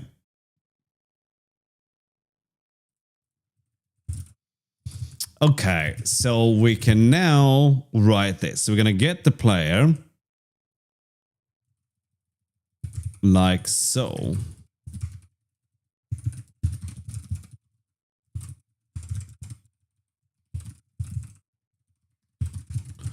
Okay, and then we can say player state is player state moving, and now we have to make a new direction.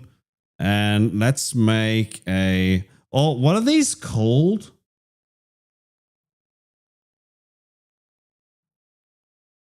Unit. All right. So we have to make a unit vector. Do we have a means to make unit vectors from...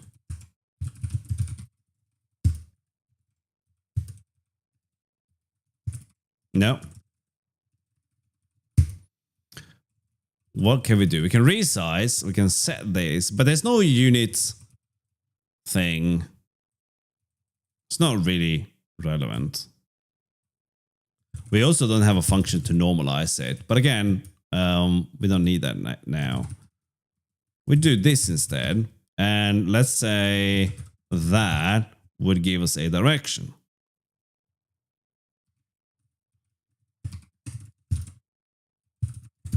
Okay, so given some state, right? If the input is this, then we set the state to that.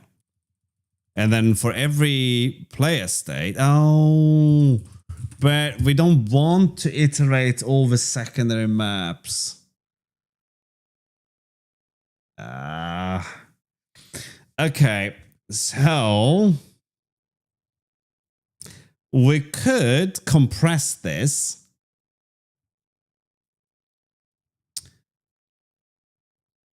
But let's not. Let's do this thing then. Okay.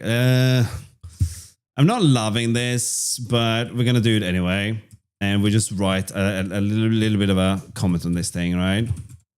Not format. Pub function iter mute.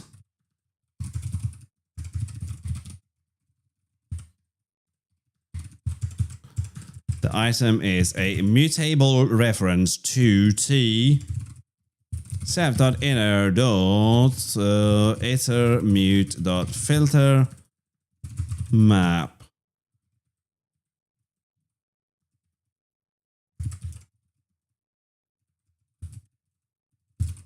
Like so.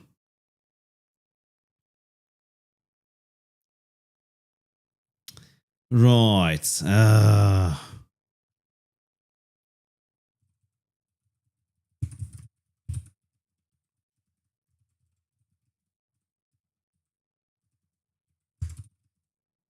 Like so. But expected option, found option. Oh, right. To ref. What? What do you want? There's no to ref. As ref. What are you then? Oh, mute. That actually had an impact on it. Oh yeah, because we use filter map. All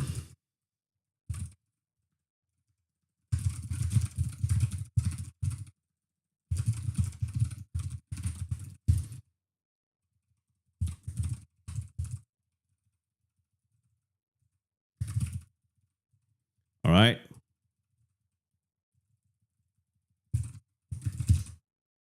Easy. So for players, it's not really going to matter because you're going to have players in there. A worst case scenario is that you end up with a gap or like 1 or 2 in there, and that's not a biggie.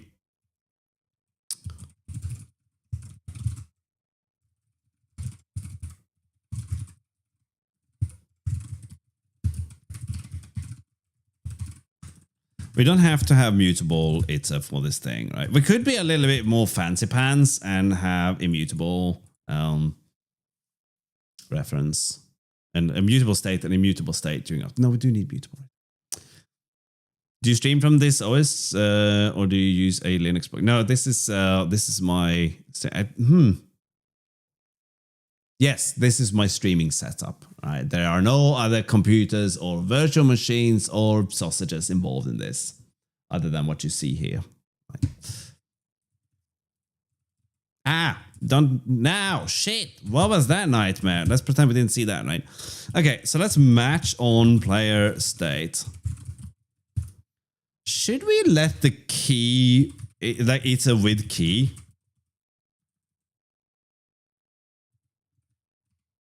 So we can have iter values and iter. So iter should probably return a key as well. Like so.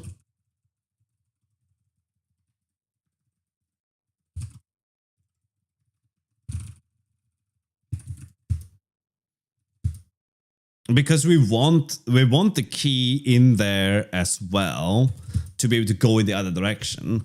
We can have something that is iter values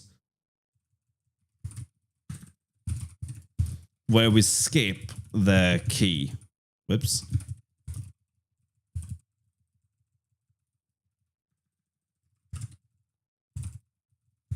Like so. Mouse. All right, and iter mute should do the same thing. And iter mute values. But this thing should still have ownership of the key. We don't get no mutable reference to keys. That would be insane.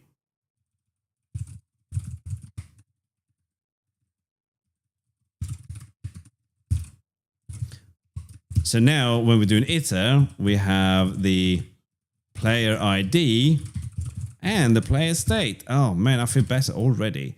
What do you mean no code? Okay, you know what? Call it state. We don't need more noise in there. Aren't you an enum?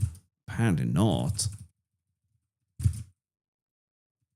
Well, this is unbecoming.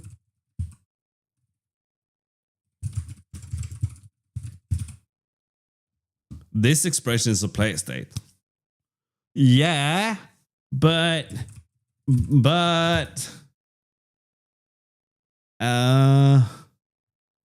why can't I match on this thing? Well, I can. I'm just curious as to why Rust Analyzer has, yep, soil the bed. Player state are moving. And then we have the idle. Idle hand does devil's work. Okay, so now we can take we can make a new vector of this, which is a new position. That's going to be the direction multiplied by some kind of velocity or speed or whatever, multiplied by the delta time.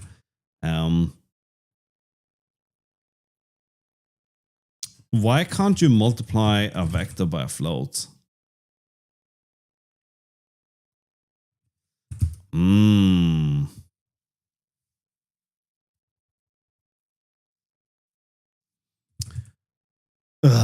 Fine. Where are you, Delta bastard? Okay.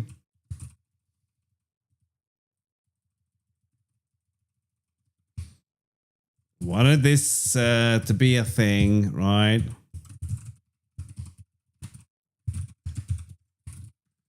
Const generics is so cool until it's not.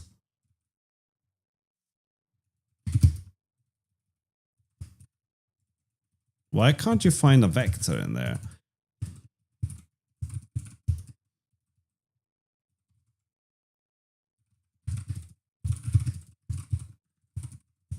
I just don't trust Rust Analyzer anymore at this point.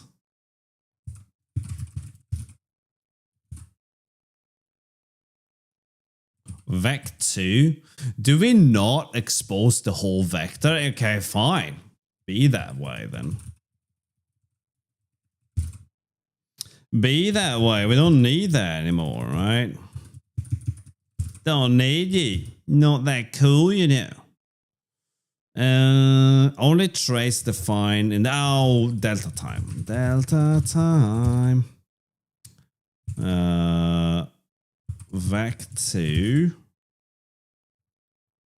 And then we do self.0 RHS times self.0. That should be all right. Output is a vec2.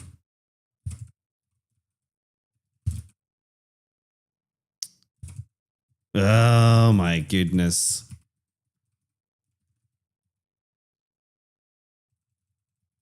Shh. It's perfect. Oh, no, that annoys me. Oh, that annoys me. Ugh.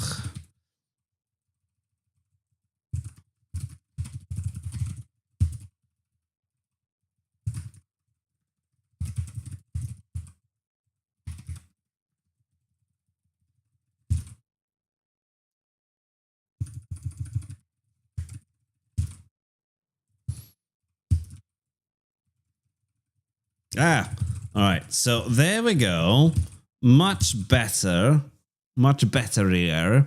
All right. So now we can update the player in the world. Now we have the world data.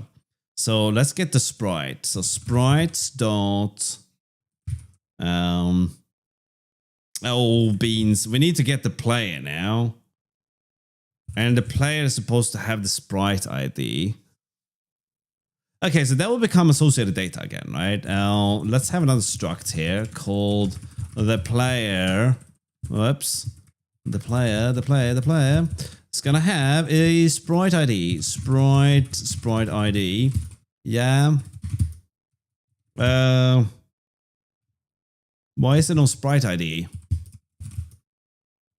Sprite. Okay, sprite ID.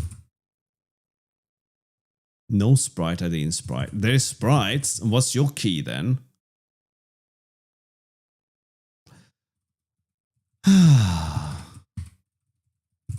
Gen sprite. That's gonna give us the wrong sprite, isn't it? But that's okay. It's not okay to get the wrong sprite, but it is less harmful to get the wrong sprite.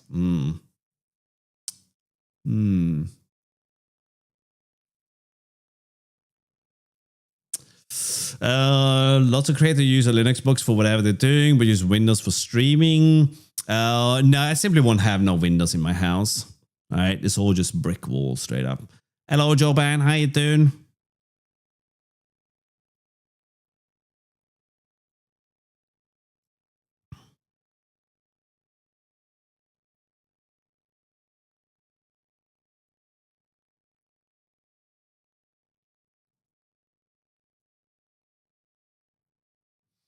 Linux is really good for gaming. If you are willing to, so when I say tinker, it's a bit like this. If you have, you can get games running on Linux without much effort, right? The moment you want to do something, like the only thing you have to know is to set the compatibility settings under Steam. And you can find a lot of these on something like ProtonDB, right? Hang on.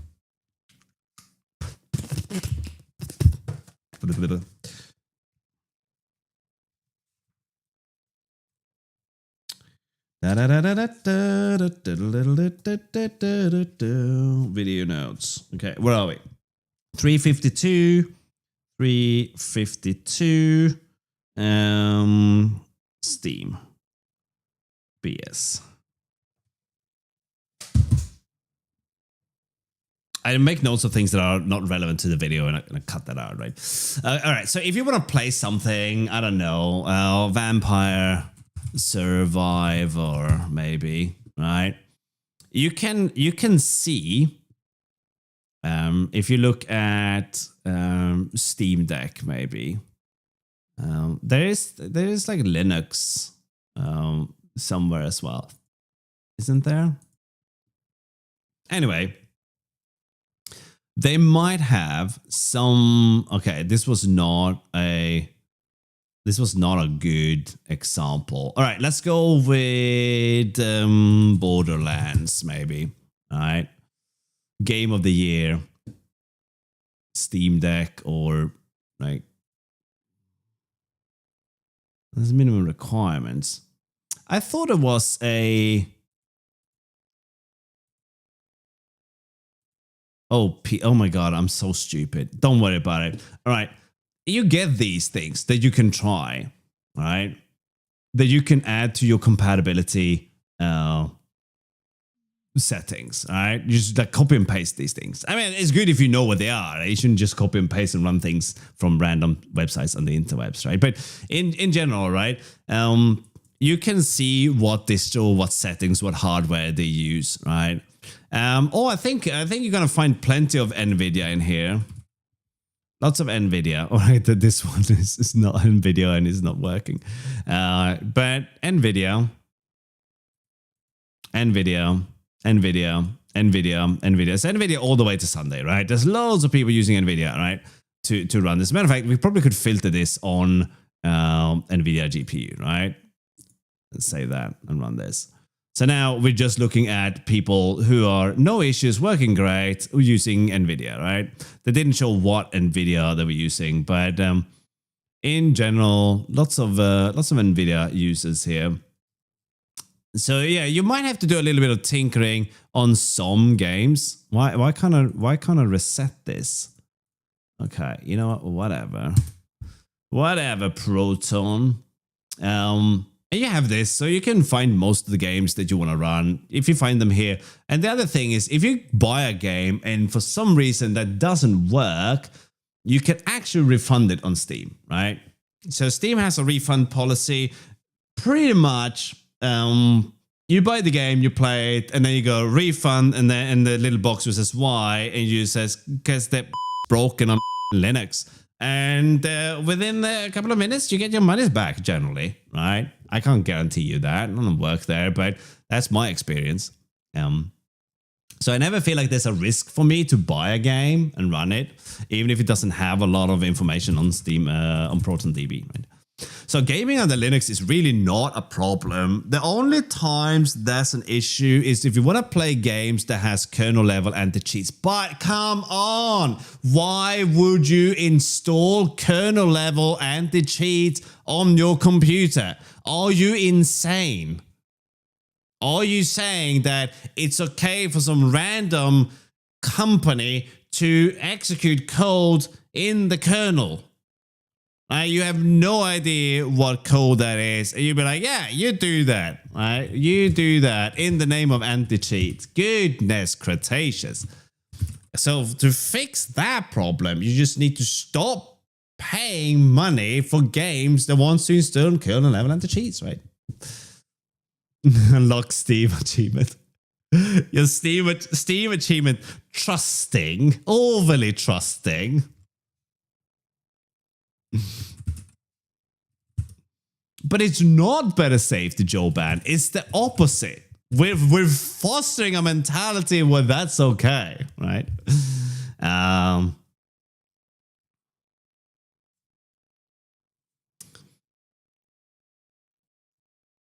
You trust them? All right. I mean, you do you. We are close. We are close to tea time. Okay. All right. So where was I? We're in the main function doing things. Okay. So technically, we can now update our player's sprite. So the sprite would be sav.sprites.get mute save.sprite.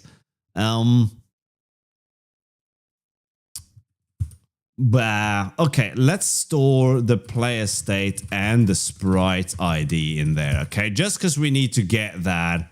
Oh no, we were supposed to do this, and it can't find a sprite ID. Oh, that's what I was doing, wasn't it, right? We added a type alias to this. Now, hang on, you're there right now. That just means that we have to go up here and find a sprite, copy that, paste it, add ID, tidy up after yourself. We can now import this rubbish, and then the player can be associated with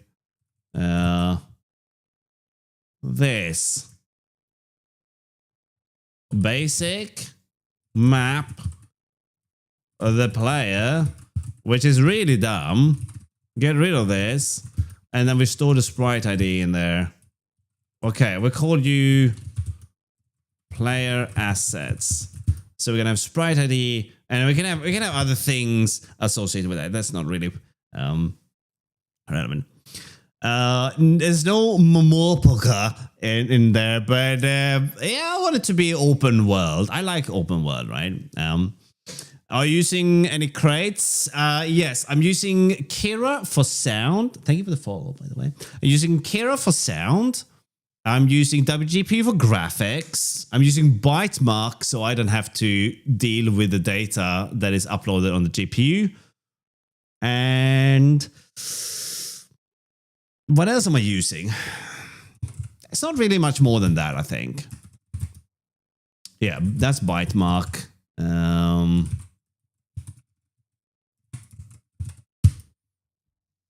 Bytemark WGPU. And on the client, we have Kira, Winit.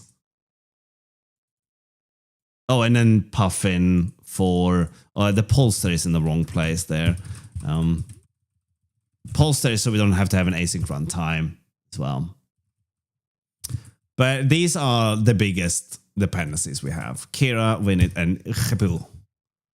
GPU. Okay, so now that we've done that math, sprites get mute. We're gonna get the player, right? So player assets.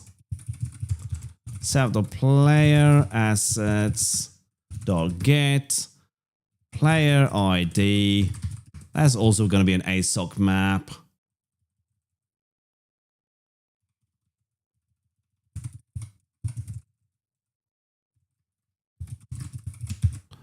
Like so, we're kind of just making things up here. So now they have assets. We could just do this.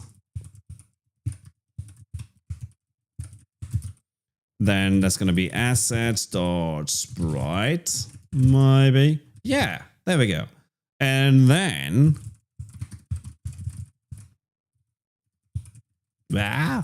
no get mute for you websy doodles. Then we say sprite dot position is equal to this position. Right, set position, because the moment you do this, you mark it as dirty, and that's it, right? We can technically move players now. A lot of this just hacked together. This test game is just a place to dump things into it, right? But we can sort of see that the issue is now not the world data. It's easy enough to cobble together these kind of things, right? Why would we call it player assets? I don't know. We do it because we do it. That was easy enough to build and to get working. And I'm reasonably confident that this is not going to be slow, right? If we're going to have other things happening in here as well, we might want to do things like for... wait, where is there some... What? All right. And this is updating all the players. We can have another function. We can have a for loop for mob in south.mobs. And we can then match on the mob state. Whatever entities are flying around or moving around in there, we just do this thing, right? And we can break this down how we want. This is not an ECS though, even though we are organizing the data kind of possibly sort of maybe how you would organize it in an ECS, right? But we're not doing that yet. We're not worried about that. ECS is not something that we are concerning ourselves with just now, right? So what is happening here? We could do things like do collision detection, and if it's triggered, set the player into idle state, right? So for instance, you walk into a wall or whatever, right? And whatever you do on a Friday night. So you can just swap the state to idle. Although this state probably... Well, then we might want to send the state for animation purposes. Okay, so the world data is kind of there, right? How we would see things, like how they fit together. But now we're lacking another step. We're lacking the step of how we get here, right? What do we actually have going on here? Quite a lot, apparently, evidently.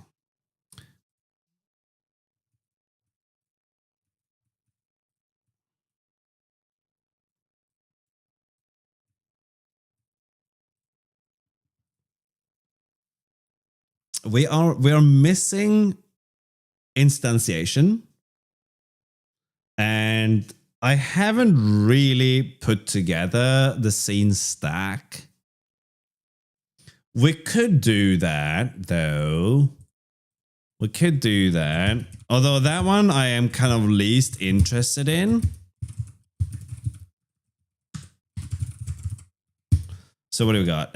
Wait, we moved Polster. We added Sprite ID. We added the mol for that. And that's slot map. Sprite ID. Okay, yeah. Sprites. Sprites. What do we call the last one? Secondary map. You know what? Let's just do an amend. And it's going to complain because we pushed this. But nothing that a bit of dash F won't fix. Hey! There, and then try to say the terminal. Okay, so should we look at that next then? Where the scene kind of starts coming together. Now, I think that's probably going to be me in a notebook kind of moment. So why don't I do that? You get yourself a drink. I go home. I'm already home. And then we meet up tomorrow and you tell me what you found. No, maybe not that. But who shall we raid? We can raid Cakey Boy. That's what we're going to do. All right, let's do that. And I will be back tomorrow. Maybe I will. Maybe I won't. No, I got a thing. I got to do a social bullshit thing tomorrow. Oh, got a birthday party and stuff. Friends, right? Yeah, I will be back at some point. But then that means I'm going to have a notebook moment where I am going to figure out how to instantiate all this stuff. Then what's left is uploading things to the graphics card. And we should be able to see something. So we're not that far away. Anyway, you guys have been great. Thank you for the support. Thank you for the bits, especially you, Ollard. And thank you for the hype train and the cheers and the subs. You guys are great. And